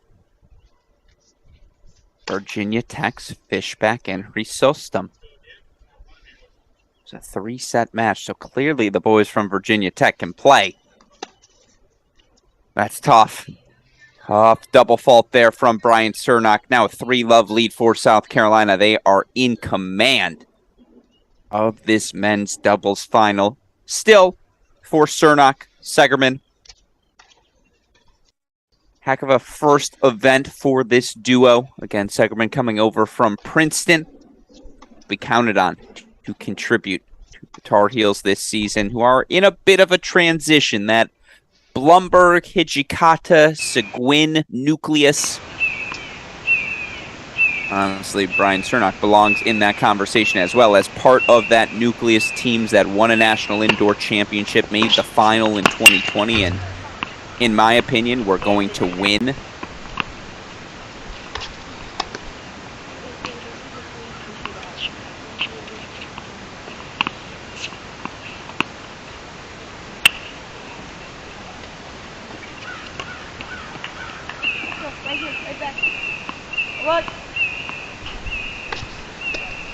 That group is gone.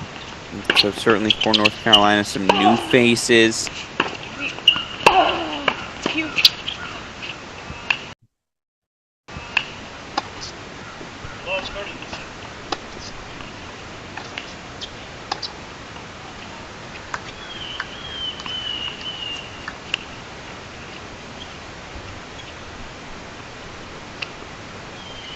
See on your screen right now our women's doubles consolation final.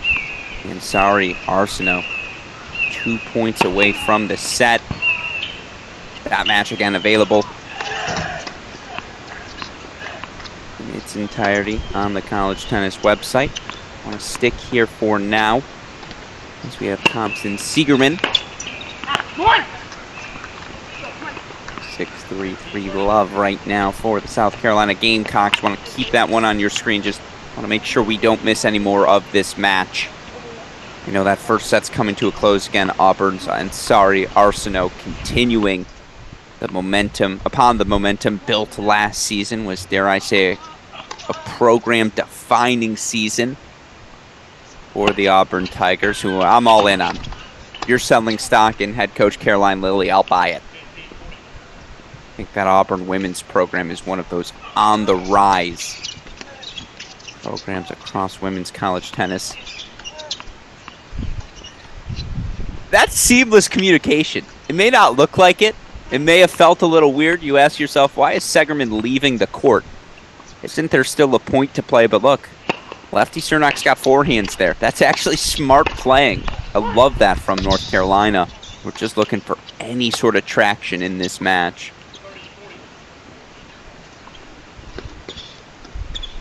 Meanwhile, left side of your screen. Little too cute on that drop shot, nevertheless. Set point coming up for Phil Henning.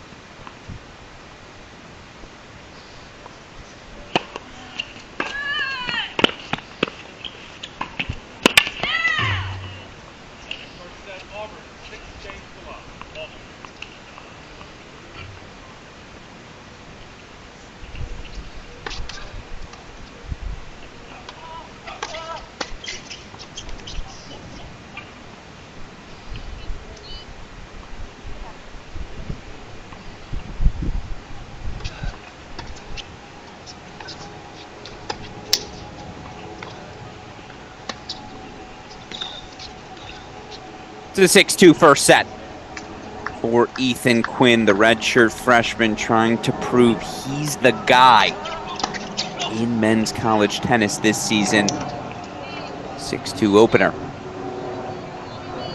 for the Georgia Bulldog. Meanwhile, here come the Tar Heels. Break for Cernak and Siegerman. North Carolina duo looked excellent in a straight set victory over the freshman from Florida yesterday. It was a 5-4 win over Narundorn and Tokac.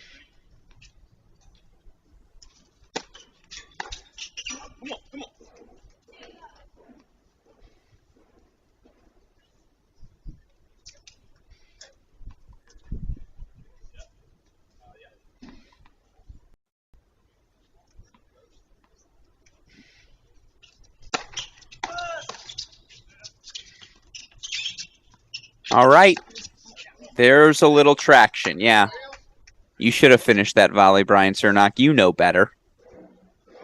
Now, of course, Cernak, a dear friend of us here at Cracked Racquets, has been far too kind in supporting our nonsense. So I got to have a little fun at the lefty's expense.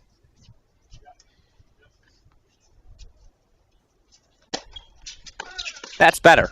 That's how you finish that first volley. And of course, I was joking around yesterday. Look at these two. And Brian was not the happiest with me, but Segerman makes Cernak, who's not a small guy. Segerman makes Cernak look like a baby boy. I mean, it's unbelievable. And I know Segerman's 6'5", 6, big guy, but it's just a funny contrast. That's nothing funny about that. That's just excellent. Off the racket of Samuel.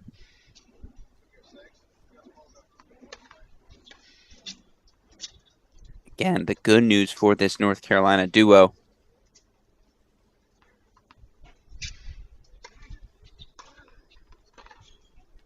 Got one of those breakbacks still.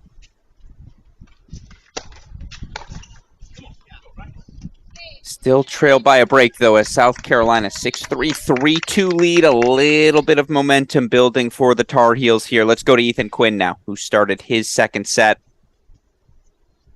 Takes the opener 6-2 over Phil Henning. And again, for those of you who don't know about the success of Ethan Quinn, it's been the summer of Quinn.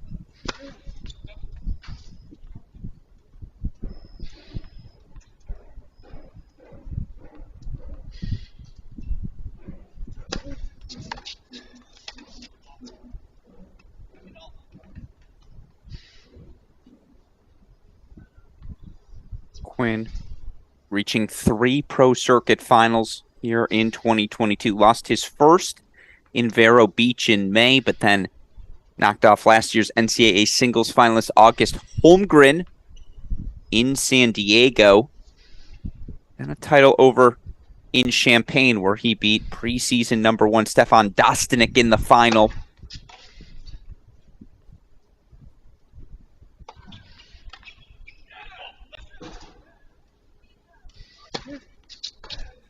I mean, that kick serve's a joke. In the best possible way, by the way. The good kind of joke, not the bad one. Just explodes through the court. And, of course, you watch Quinn play. 18 years old. Devastating to say out loud. He was born in 2004.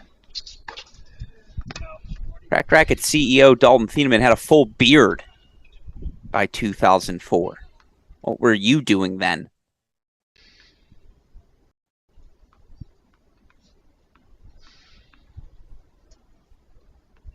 We see early game point chances here.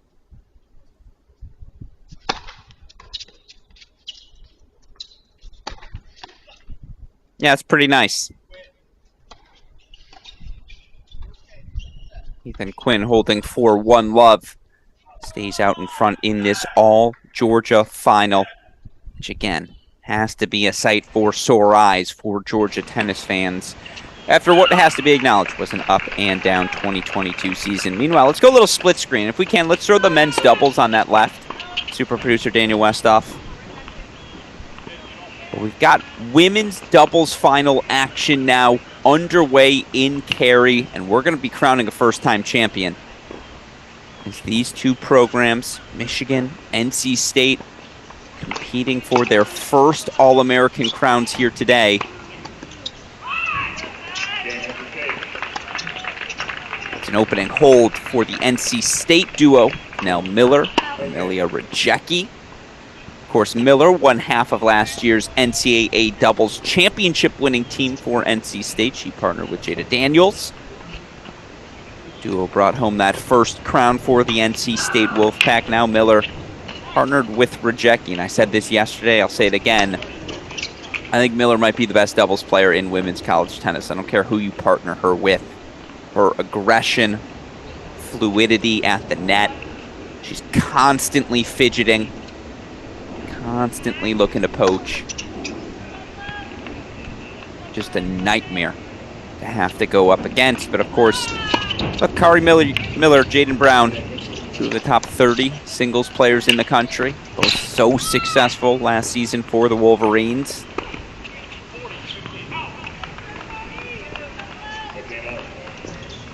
And Coach Ronnie Bernstein, head coach for the University of Michigan, would be the first to say last year's doubles were bad for Michigan women's tennis. They were constantly fidgeting, tinkering with different teams.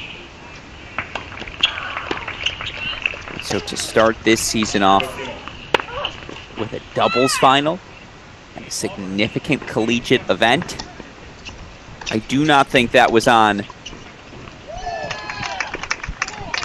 Coach Bernstein's bingo card, and yet here we are in the in the All-American doubles final.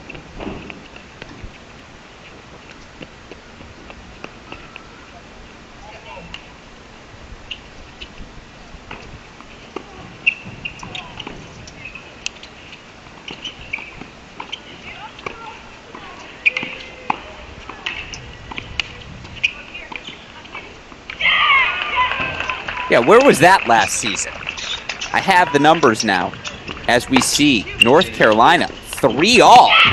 All right, it's a brand new match in our men's doubles final. But Michigan, just a final note on this. Michigan went 30-34. 30-34, under 500 in individual double sets last season. Shows you what an off-season of work can do. This Wolverine duo finds themselves now competing for an All-American Championship. Meanwhile, talk about a flipping of the script. How about this? A little doubles power hour on a Sunday morning.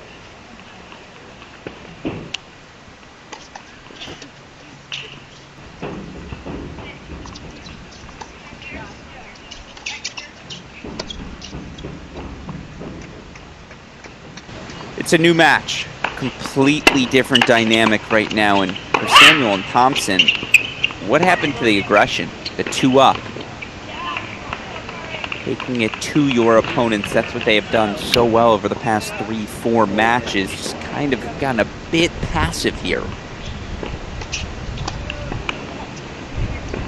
Cernox also just started landing more first serves, which will always help. Meanwhile, deuce point over in Cary in the opening service game of Cary Miller.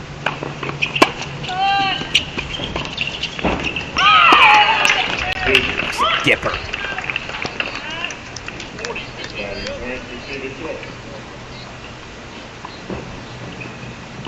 So it's a deuce point. Oh, excuse me, I thought that was a break point.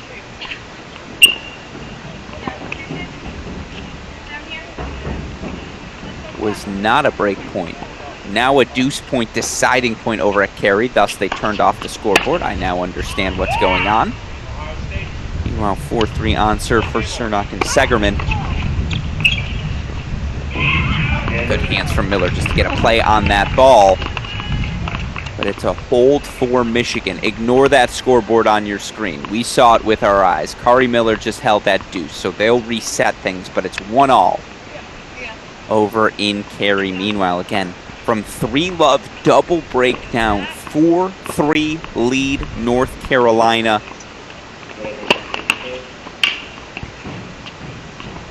Heck of a turnaround here.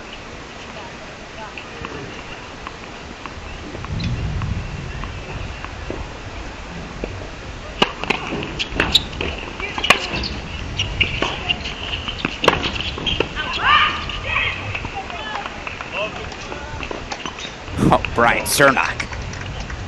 Up the line magic.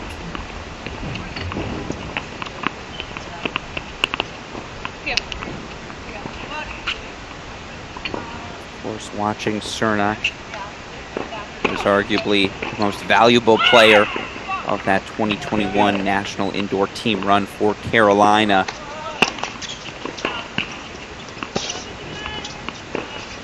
This is the backhand there. But there's just something to the institutional know-how of winning. For Cernak, who've been a part of some winning teams. Part of the #1 doubles position. His first 2 years playing. Guy just knows how to win matches. Ultimately is what we're here to do. Now that's no disrespect to anyone else on the court, but having that institutional know-how in these big moments, so important.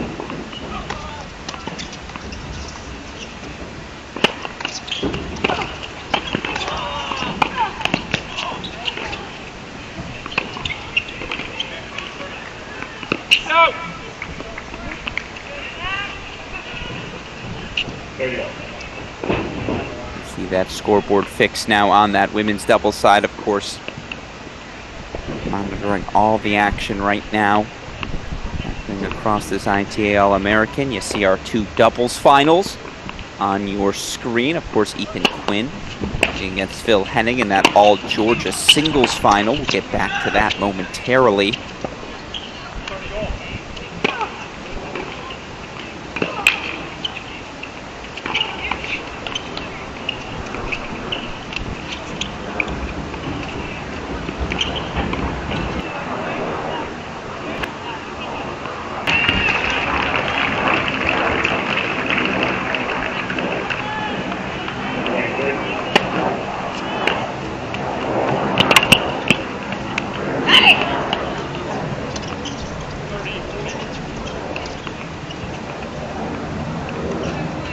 That's much more like it for Thompson and Samuel. Back to the basics. Get 2 up at the net. Close with efficiency. They get that job done. Hold for 4-all. Meanwhile, did Rajecki miss that forehand volley? She did. So it's a deuce point deciding point coming up. Back-to-back deuce points over in Cary. We're going to stick through this changeover. Then we're going to make that right side of the screen the singles match. So we'll have Quinn Henning back on your screen literally momentarily.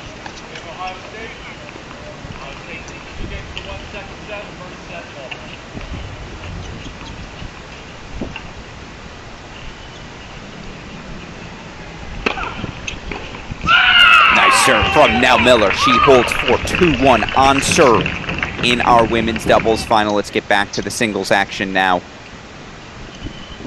Focus on our 2 finals happening in Tulsa. Ethan Quinn in cruise control. 6-2, 3-love.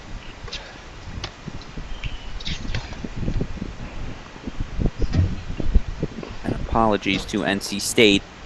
Michigan Wolverine fans tuning in. We're going to stick here in Tulsa for the moment, as both of these men's finals at critical junctures. Wanna miss out on any of this action.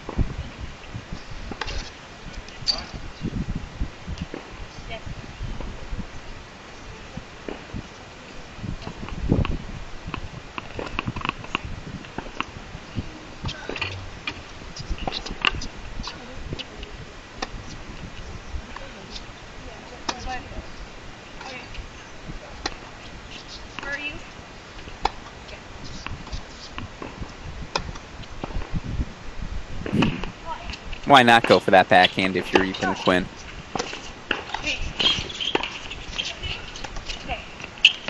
That's much better volleying from Brian Cernak. Yeah, I would have loved to put the first one away, but a little callback from earlier. I guess baby boy's got hops. Nice jumping overhead from Cernak.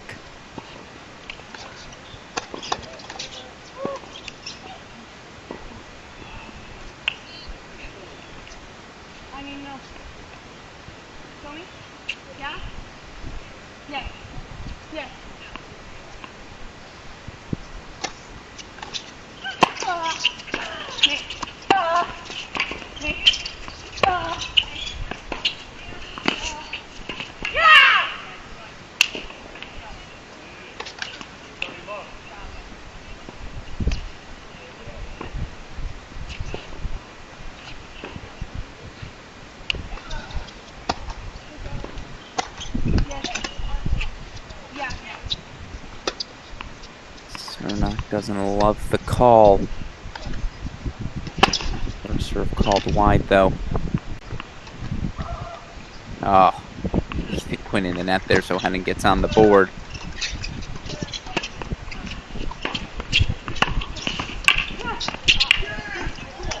That's good, clean living. Little net court goes the way of the Tar Heels, so they hold 5-4. We're now on serve in that second set. We've got ourselves a match in that ITA All-American final. Meanwhile, Ethan Quinn, 6-2, 3-1 lead.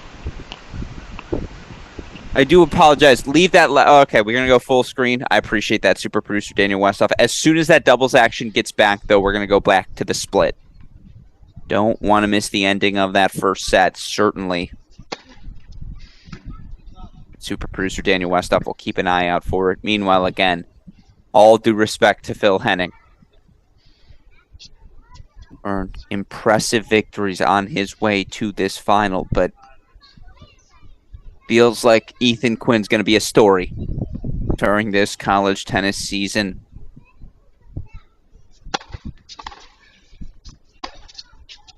It's just how effortless he makes that look. The fact that he is just 18 years old,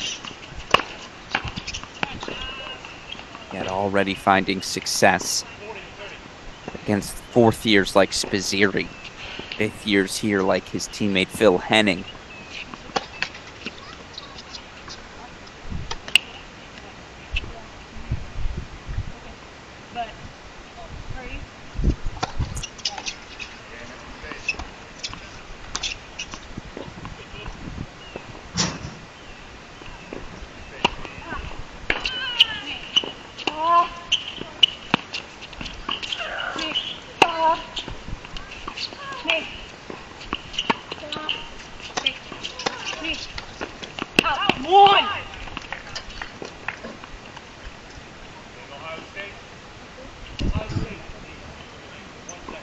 So Quinn does hold 4-4-1 in command.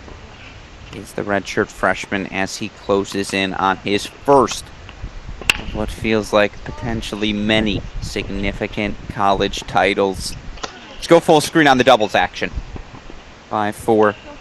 North Carolina leads, though, 30-15 in the service game of South Carolina.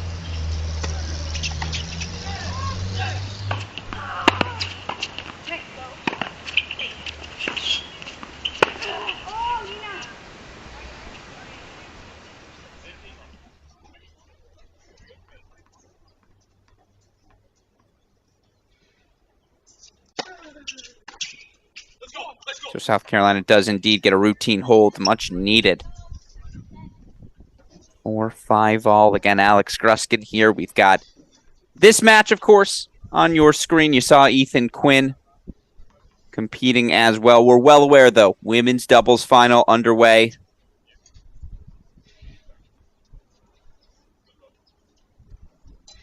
Over in Cary. 3-1 lead. Looks like it's about to be 4-1. For NC State's Miller and Rajecki. Meanwhile, might have a third set coming up in the women's doubles consolation final in Cary. So we'll keep an eye out on that action. Want to show everything happening here on Championship Sunday. But again, from 3-love down here in the second set, these Carolina Tar Heels have turned our doubles final into a match. And let's stick here through this game. We'll stick full screen, and then we'll get back to the singles action, doubles action happening elsewhere as well.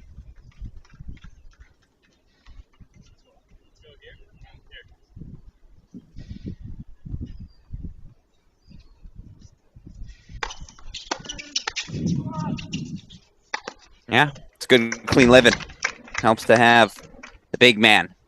Ryan Sagerman, ball just explodes off of his racket, cleaning things up there at net. That said, again, I've been so impressed how efficient this South Carolina team has been. No wasted movement.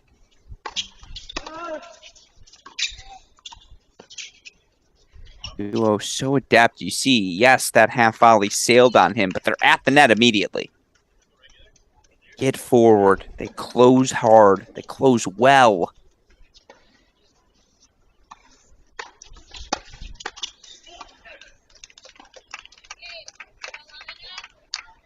And still, North Carolina with the hold 4-6-5. So we're on serve in set number 2. We're going to head over to Ethan Quinn, although Westhoff, as soon as that match gets back, 6-5 in the set, we're going to go split screen so that we can cover all of the action. But folks, we might be about to name an ITA All-American champion. Ethan Quinn right now, 2 games away from the title. Taking on teammate, the 5th-year Phil Henning. Again, not to disrespect what Henning has done throughout the course of his career. Multi-time All-SEC selection, was an All-American back in 2020. It's been a staple of success for this era of Georgia tennis. And will certainly be counted on to deliver the goods once again this season.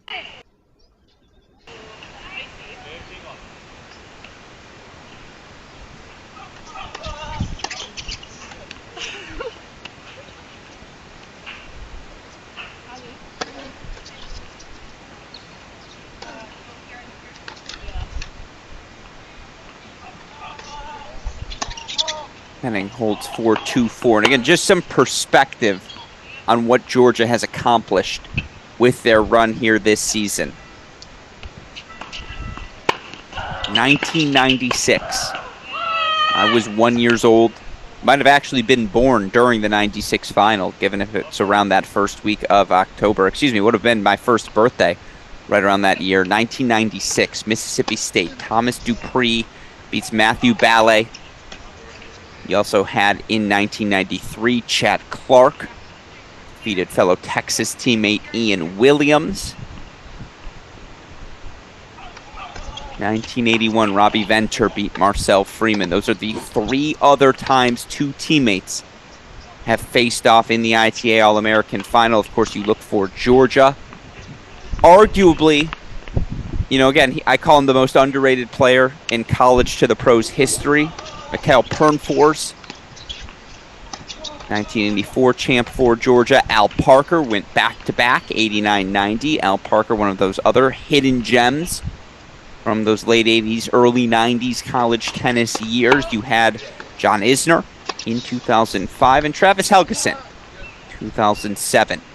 Either Quinn or Henning going to join the ranks of those great Georgia All-American champions. Meanwhile, Samuel Thompson serving to force the breaker.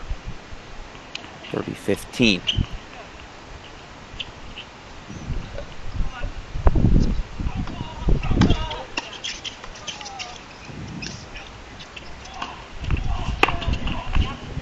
Game points now to do just that.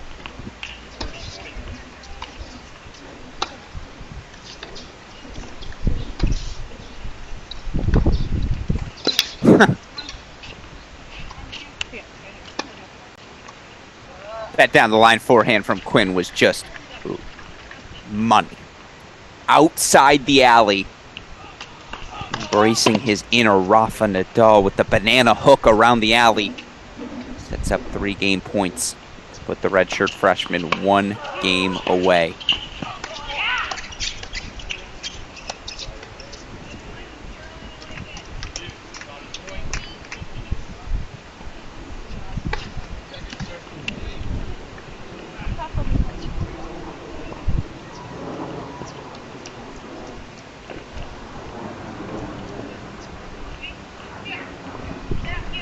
Quinn does hold 4-5-2.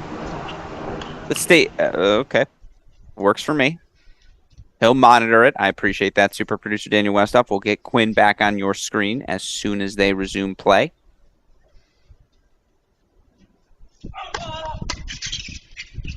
Meanwhile, let's go to a breaker to decide our second set. And just to reset, Alex Gruskin here. Samuel Thompson broke Ryan Segerman. Game number 1 for Carolina on serve in that first set. They took a quick 2-love lead. They never gave that break back up, and it looked like they were going to coast to the finish line. We're up a double break 3-love, but then the Tar Heels came a-calling. And so now a second set breaker will decide will decide the set. For what it's worth, 3 out of the last 4 out of the last 6 All-American doubles finals on the men's side have been decided by a third set breaker. So would stick to script here if we see a third set decided. Meanwhile, Quinn Henning back on court. Ethan Quinn 1 game away from that All-American title.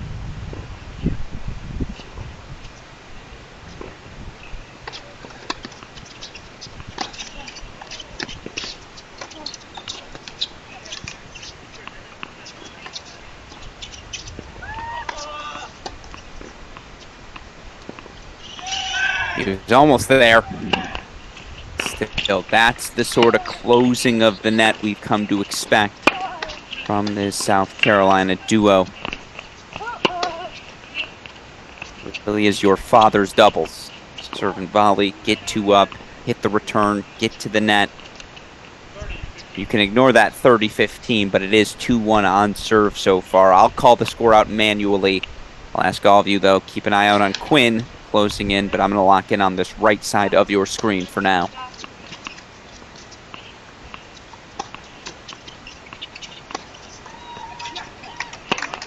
It's bold. Cernat could have attacked, had much more space on that deuce side, but felt plenty comfortable ripping that angle across. So 2-all there. Meanwhile, Quinn 2 points away.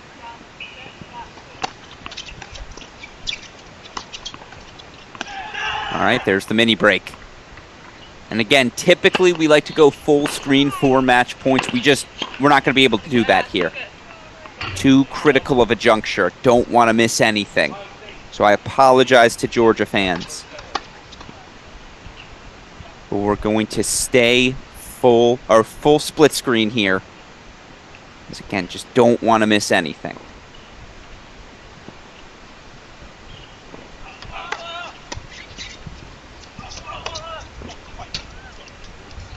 Shout out to Segerman. Was a tough return. Threw that one up in the air. He's handed a bit of a gift, no doubt, but he'll take it. 3-all. Mini break back in hand.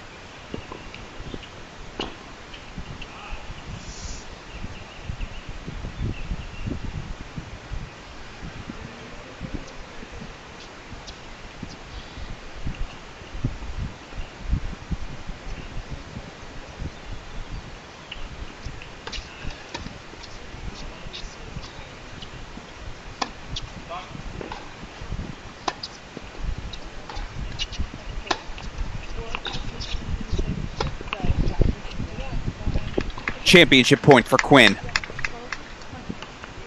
It's a deuce point as well.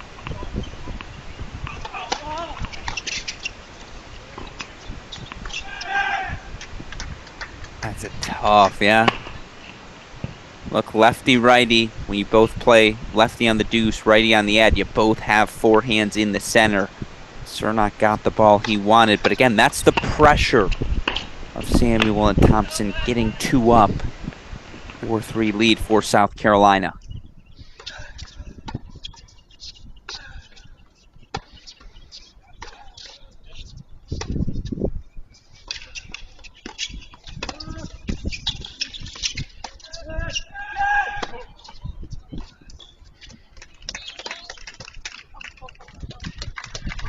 '23 might just be Ethan Quinn's to have.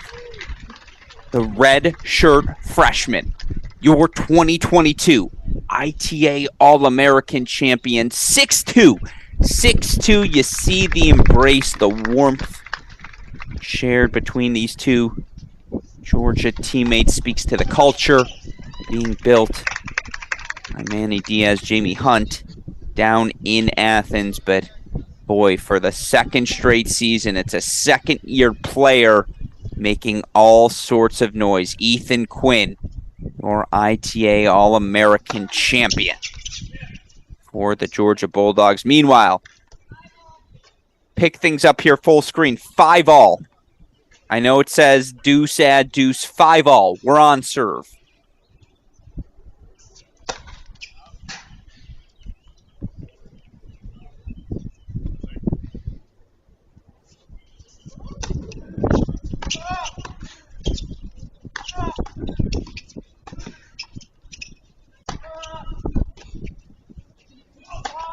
That's why you keep closing. May not have finished the first overhead, but now it's match point Gamecocks.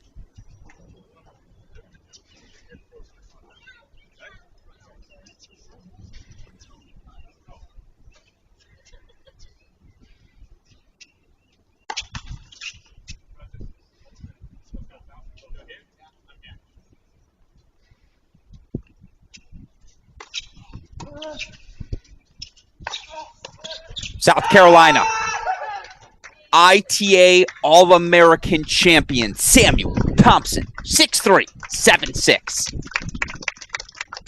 That turned into a fun one, didn't it, folks? And you got to give all the credit in the world to Cernock and Segerman.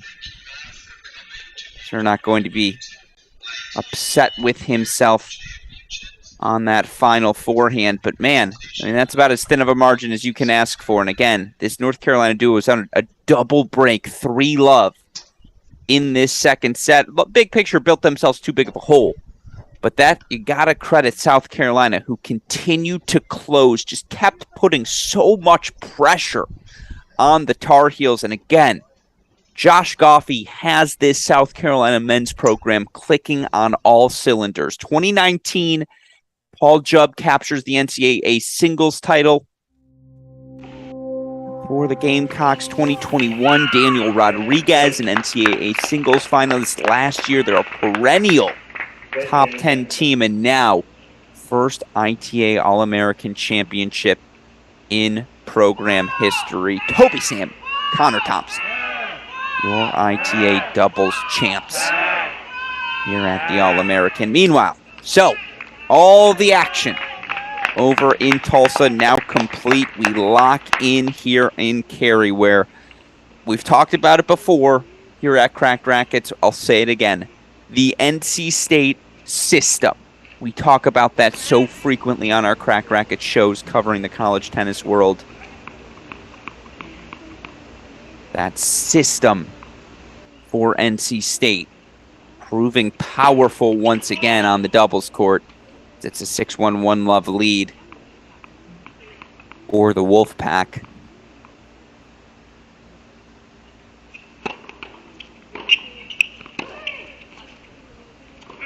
And we ask, perhaps at home, what is that system? Well, it's very traditional. Serve and volley. Get 2 up to the net whenever possible. Continue to poach, even if you're in a 2-up position. Constant crossing of sides, just keeping your opponent guessing.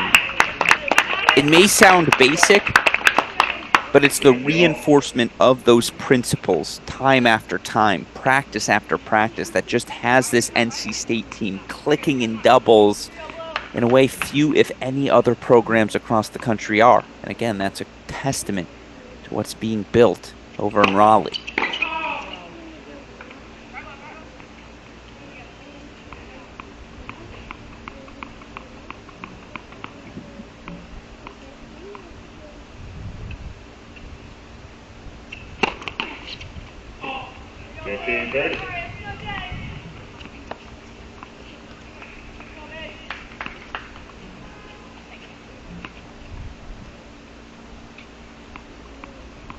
But a little bit of an opening here for Cary Miller, Jaden Brown.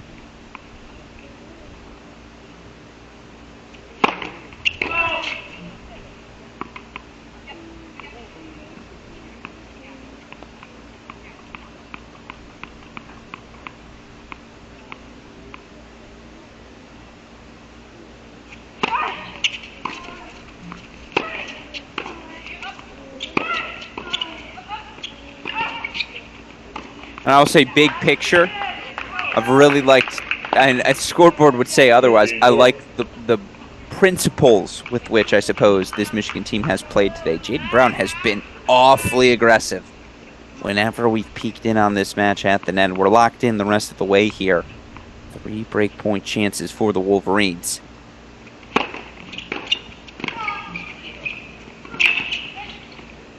Hack again. But again, Nell Miller showing off those hands. Miller, just a reminder, 1/2 of last year's NCAA doubles champions, along with Jada Daniel.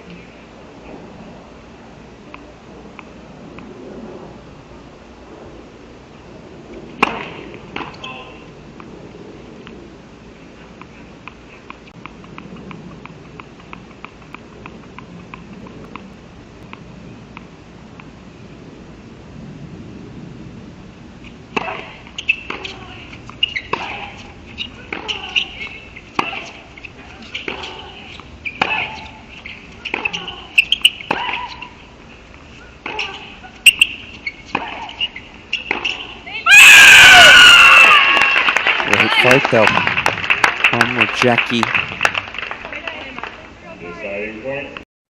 Made her NCAA championship doubles debut last season.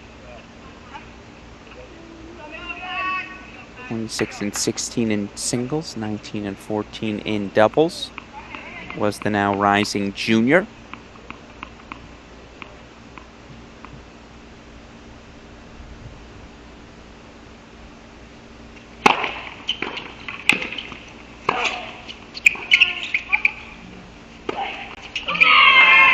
Wolverines, though, get a much-needed break as that backhand goes into the net for 1-all. We're going to go split screen here. Stick around at this women's doubles action in Cary, but want to show you the Consolation doubles final. We mentioned earlier that team of Ansari, Arsenal for Auburn. They're now 6-love, 5-4 up on the Ohio State duo. I believe that's Contos and Ratliff.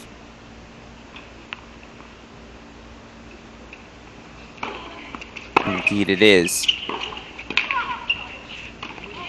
I'll have that for you all momentarily here.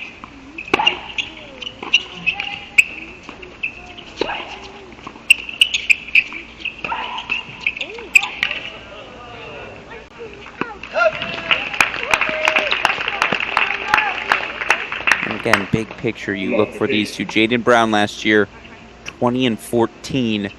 In individual double sets, Cary Miller 14-18, and the University of Michigan 50-60 in doubles last season. Much needed momentum being built, regardless of today's result.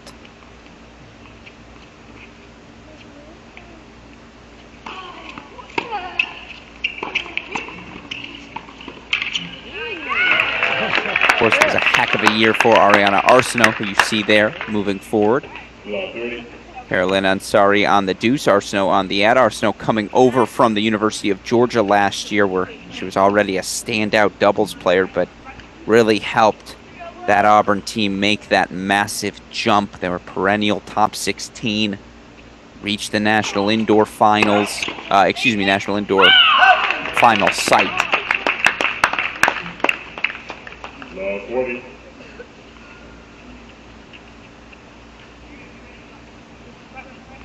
Of course, you look for this duo.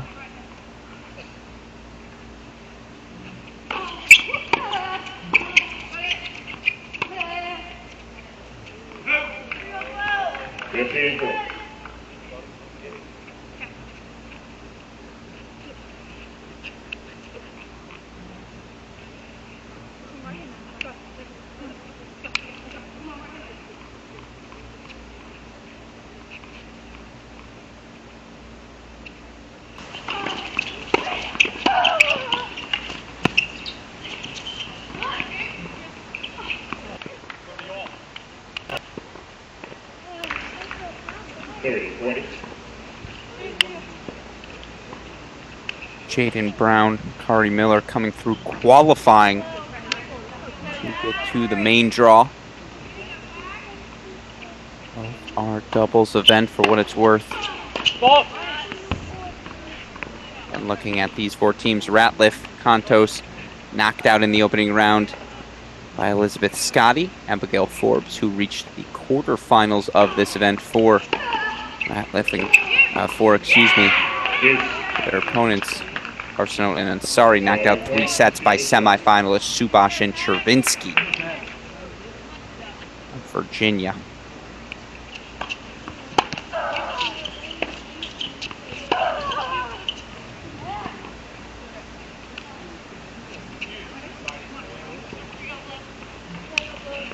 So it's going to be a deuce point, match point chance here for the Auburn Tigers. Meanwhile, double deuce point. You love to see this as our split screen coverage continues.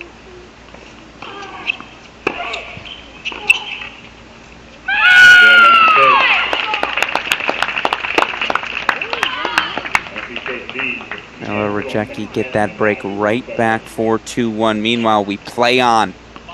5-all on court number 10. I do want to mention quickly, again, Ethan Quinn, redshirt freshman, your ITA All-American men's singles champion.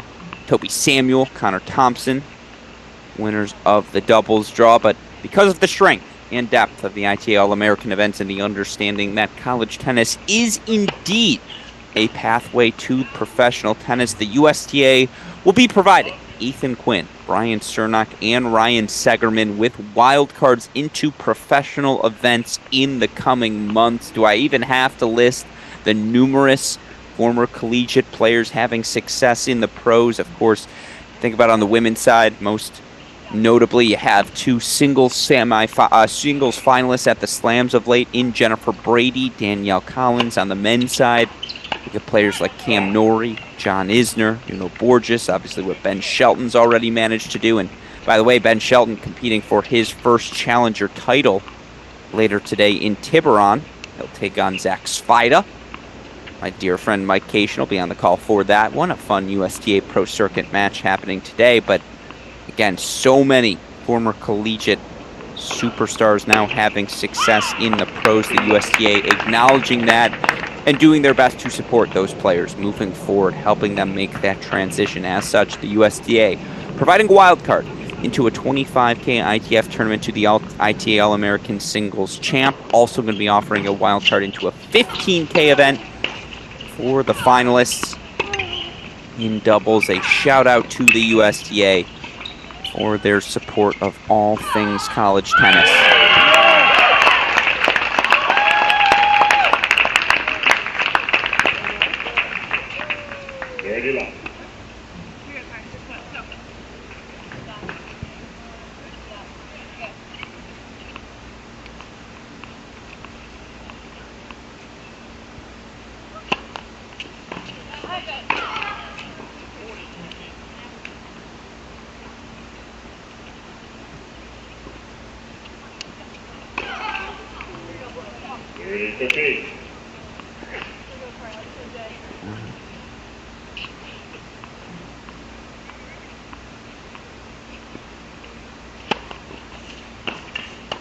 It's a great play from Ansari and Arsenault. They hold 4-6-5. Once again, 1 game away from the finish line.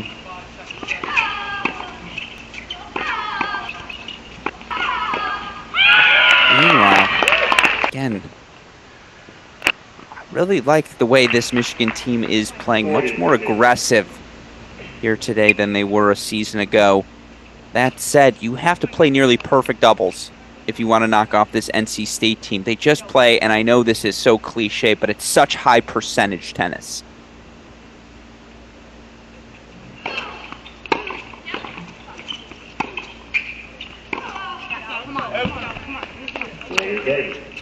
Good ball there to extend the game. Now, I won't lie, I am disappointed in Simon Earnshaw, head coach for the NC State women. Now, some of you may be asking, why are you disappointed?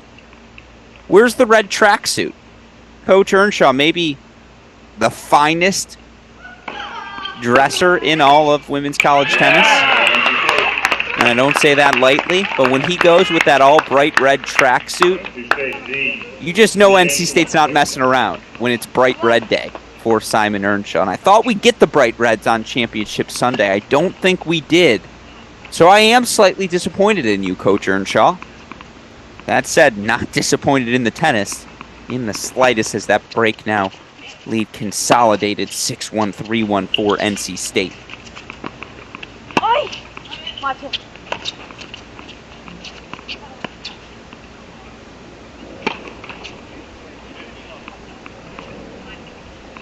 Of course, you see left side of your screen, Melissa Schaub. Coaching up Irina Cantos, Sydney Ratliff, the senior-sophomore duo, going to be expected to lead the charge for a perennial top 10, top 15 Buckeyes program.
Sorry, Arsenault 2 points away once again. Meanwhile, Miller Brown just trying to keep pace here, keep things competitive. We saw things flip quickly for North Carolina. Michigan would love to see the same happen for them here.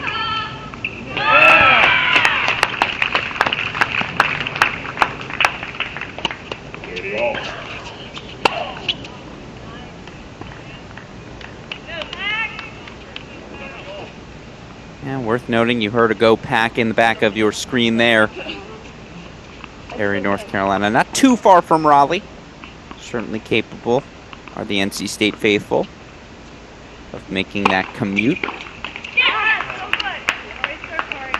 Now it's a deuce point here. This is a massive moment for the Michigan Wolverines. Do not want to fall down that double break lead, particularly again with the aggression this NC State team will continue to play with.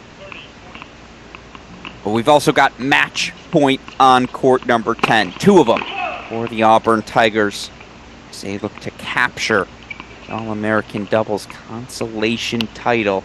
Prize? I don't know if it's a title. Consolation prize feels about right.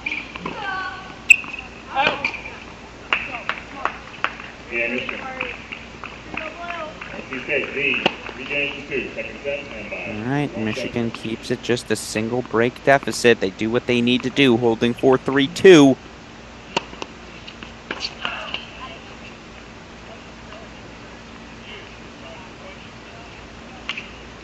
But now it's a deuce point, deciding point. Can we go full screen quickly on 10?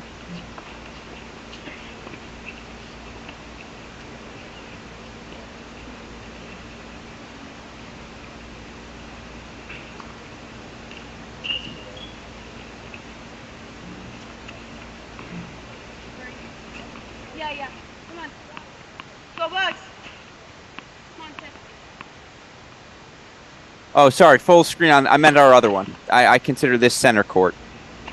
That's on me.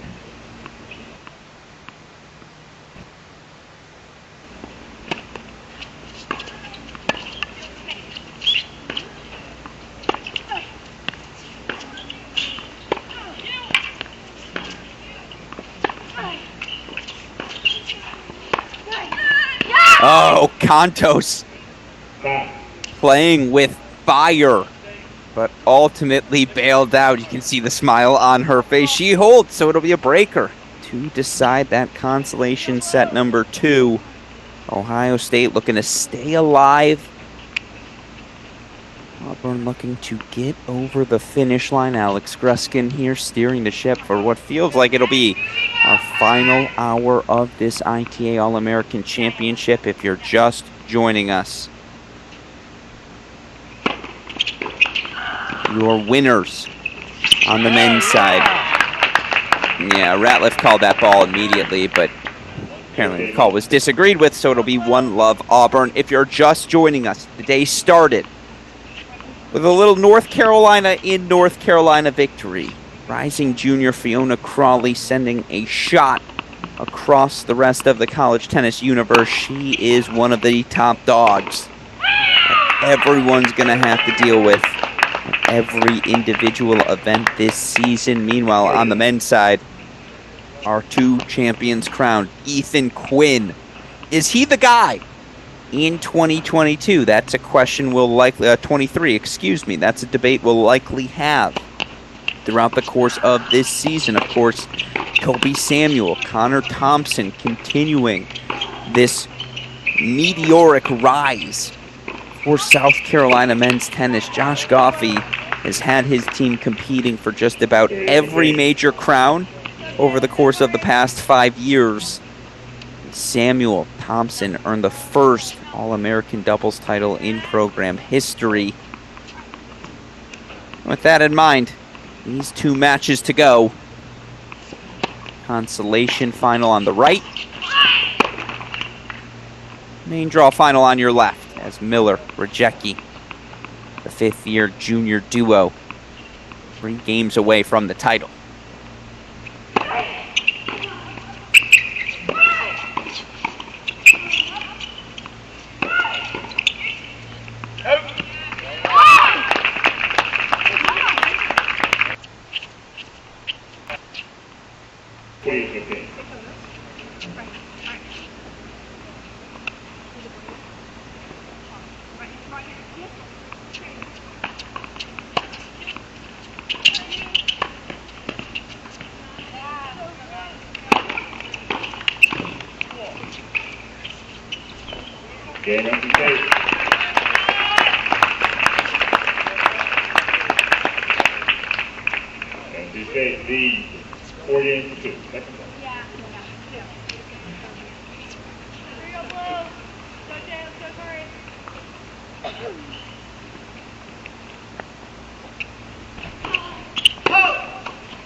Oh, the sneaker up the line. What a ball from Ariana Arsenault. So mini break 4-2 lead for Auburn. Again, closing in on that consolation final. Meanwhile, Miller, Racquets have just been rock solid. And I actually think the level of play in this women's doubles final has been much higher than the scoreboard would seem to indicate. Michigan's not getting rolled. Yes, they're losing these games, but I think big picture, again, the way Miller, Brown are closing the net, the aggression they're playing with.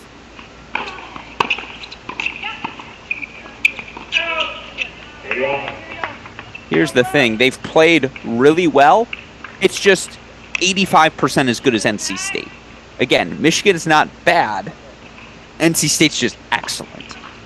And so again, the Wolfpack closing in on back-to-back major doubles titles in the college tennis world. There really are 3 individual majors, right? All-American, Fall Nats, NCAA Championships. NC State took the NCAA Championship title in doubles back in May. 2 breakpoint chances here to truly separate themselves. Put the finish line in sight.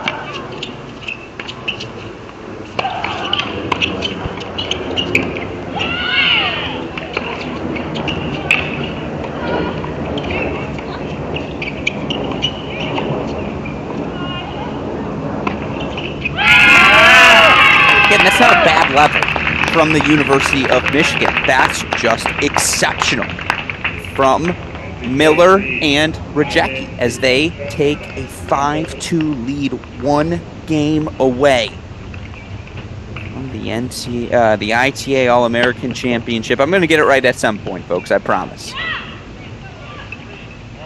We see 5-2 lead there, 6-3 lead for Auburn, match points, Tigers. See if they can get over the finish line this time.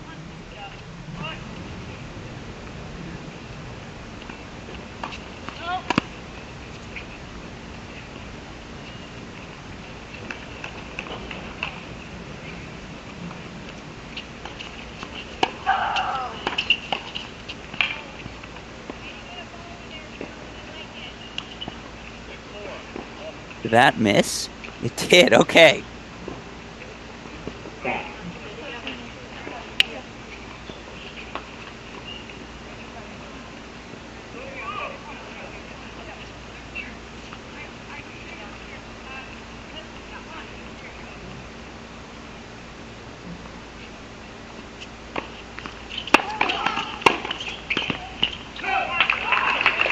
Ohio State won't go away. Credit to Ansari and credit to Contos, and Ratliff. And I had the chance to spend some time with Arena Contos, one of the best competitors you're going to find in college tennis. Such a joyful, spirited player as well. I know she's looking forward for big things in her final year in Columbus. Ignore the spoiler of a scoreboard match point here for Ansari and Arsenault. And there it is, Auburn, 6-love, 7-6, your consolation champions. Let's go full screen over to Stadium Court, where Miller and Racquets, and by the way, Amelia Racquets goes by Mel. So, of course, we like to joke around, Miller and Melly, or Millie and Melly.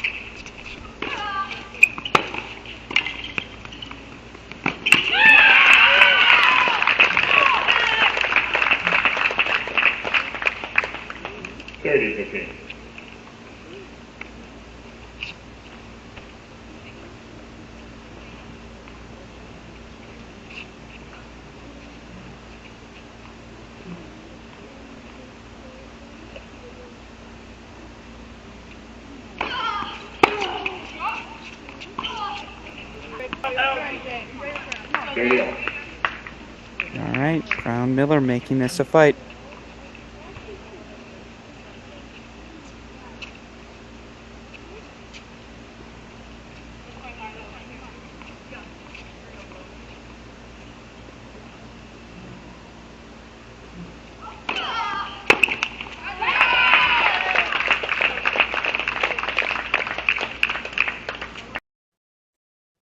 right, match point chances here for the Wolfpack.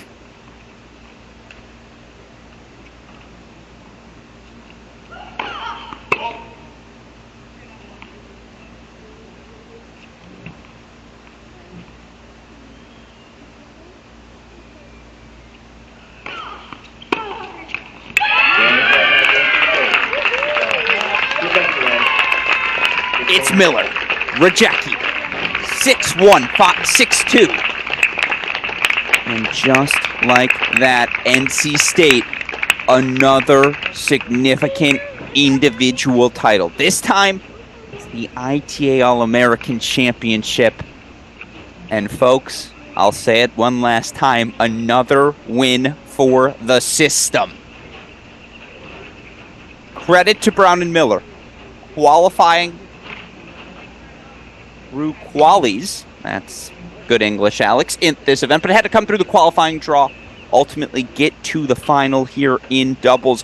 Ultimately, this is something massive to build on for Coach Ronnie Bernstein and the Michigan Wolverines, but again, the doubles prowess of this NC State program, Miller, Rajecki,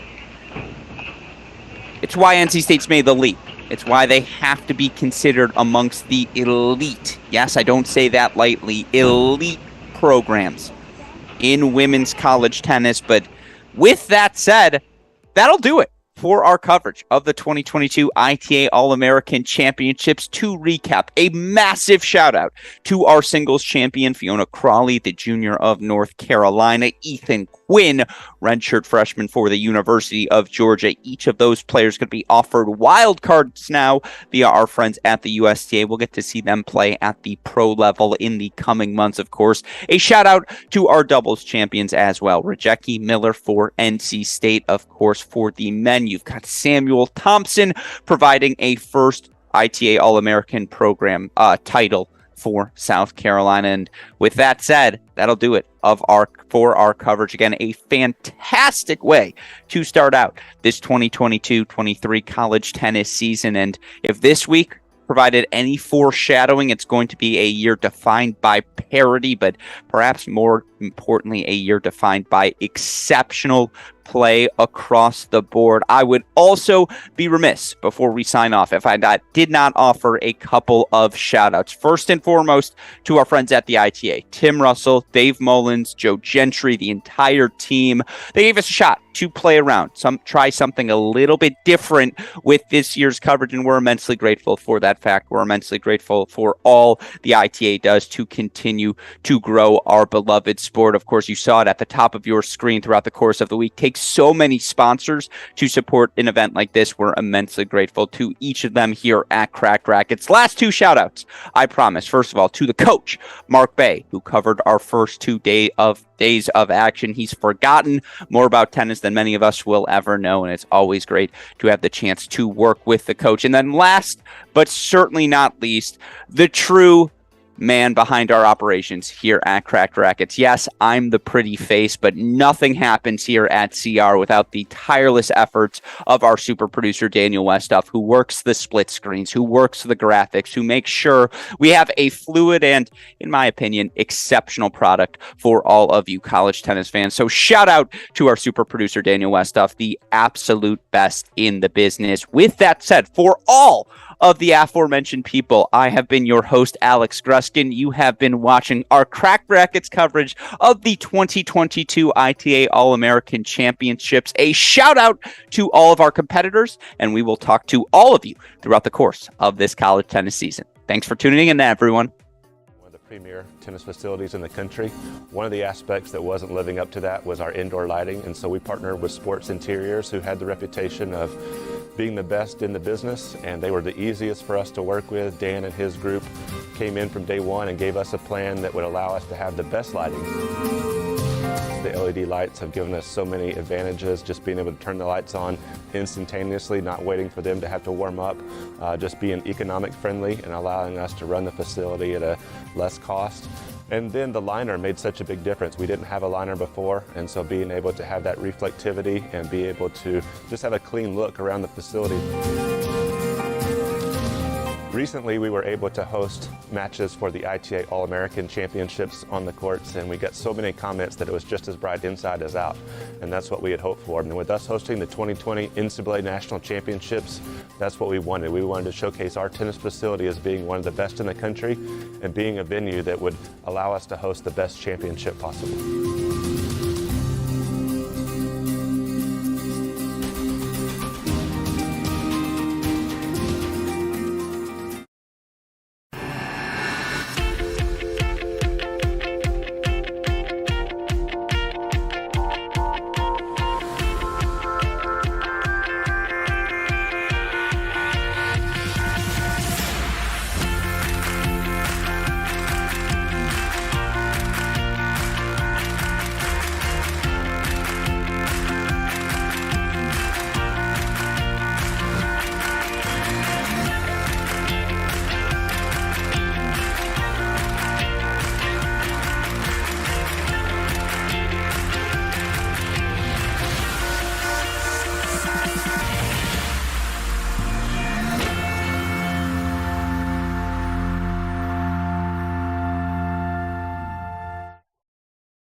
Introducing A-Peak Tennis and A-Peak Coach.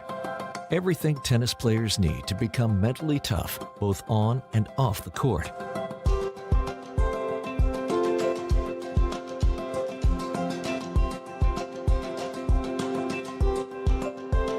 And everything coaches need to help players reach their full potential.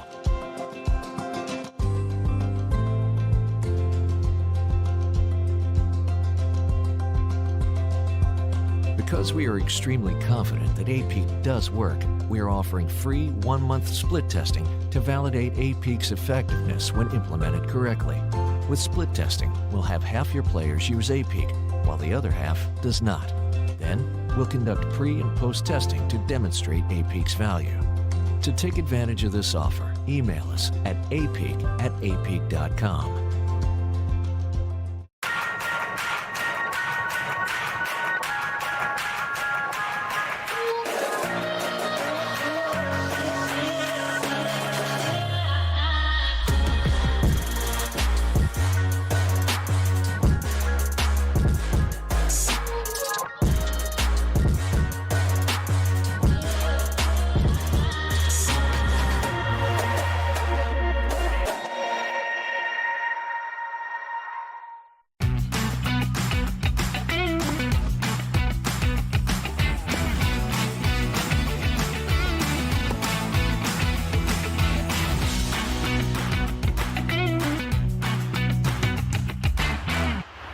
I've always loved the game of tennis. Everyone's a big family here. It's about camaraderie because it's family. I consider my tennis family part of my overall family. That's what I like about it most. The friendships you develop. I look so forward to coming to these events and seeing my friends that I've made through the years.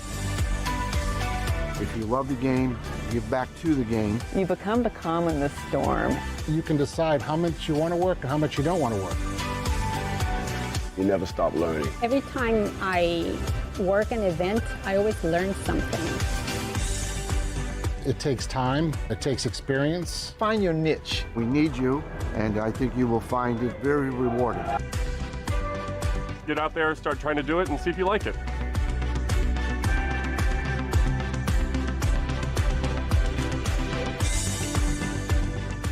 Universal Tennis lives everywhere. Whether you're jumping back into the sport you love, finding an opponent who can keep you at peak performance, or pushing beyond your mental and physical limits to excel under pressure.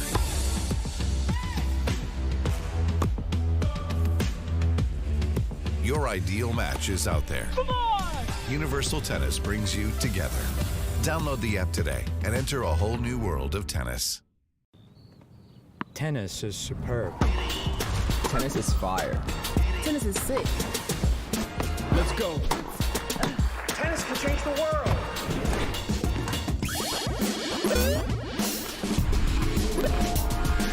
Come on. This is tennis too. Good morning. It's my first time. Not mine.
Tennis. What does it mean to you? Everything? Us too. For fun. For health. For life.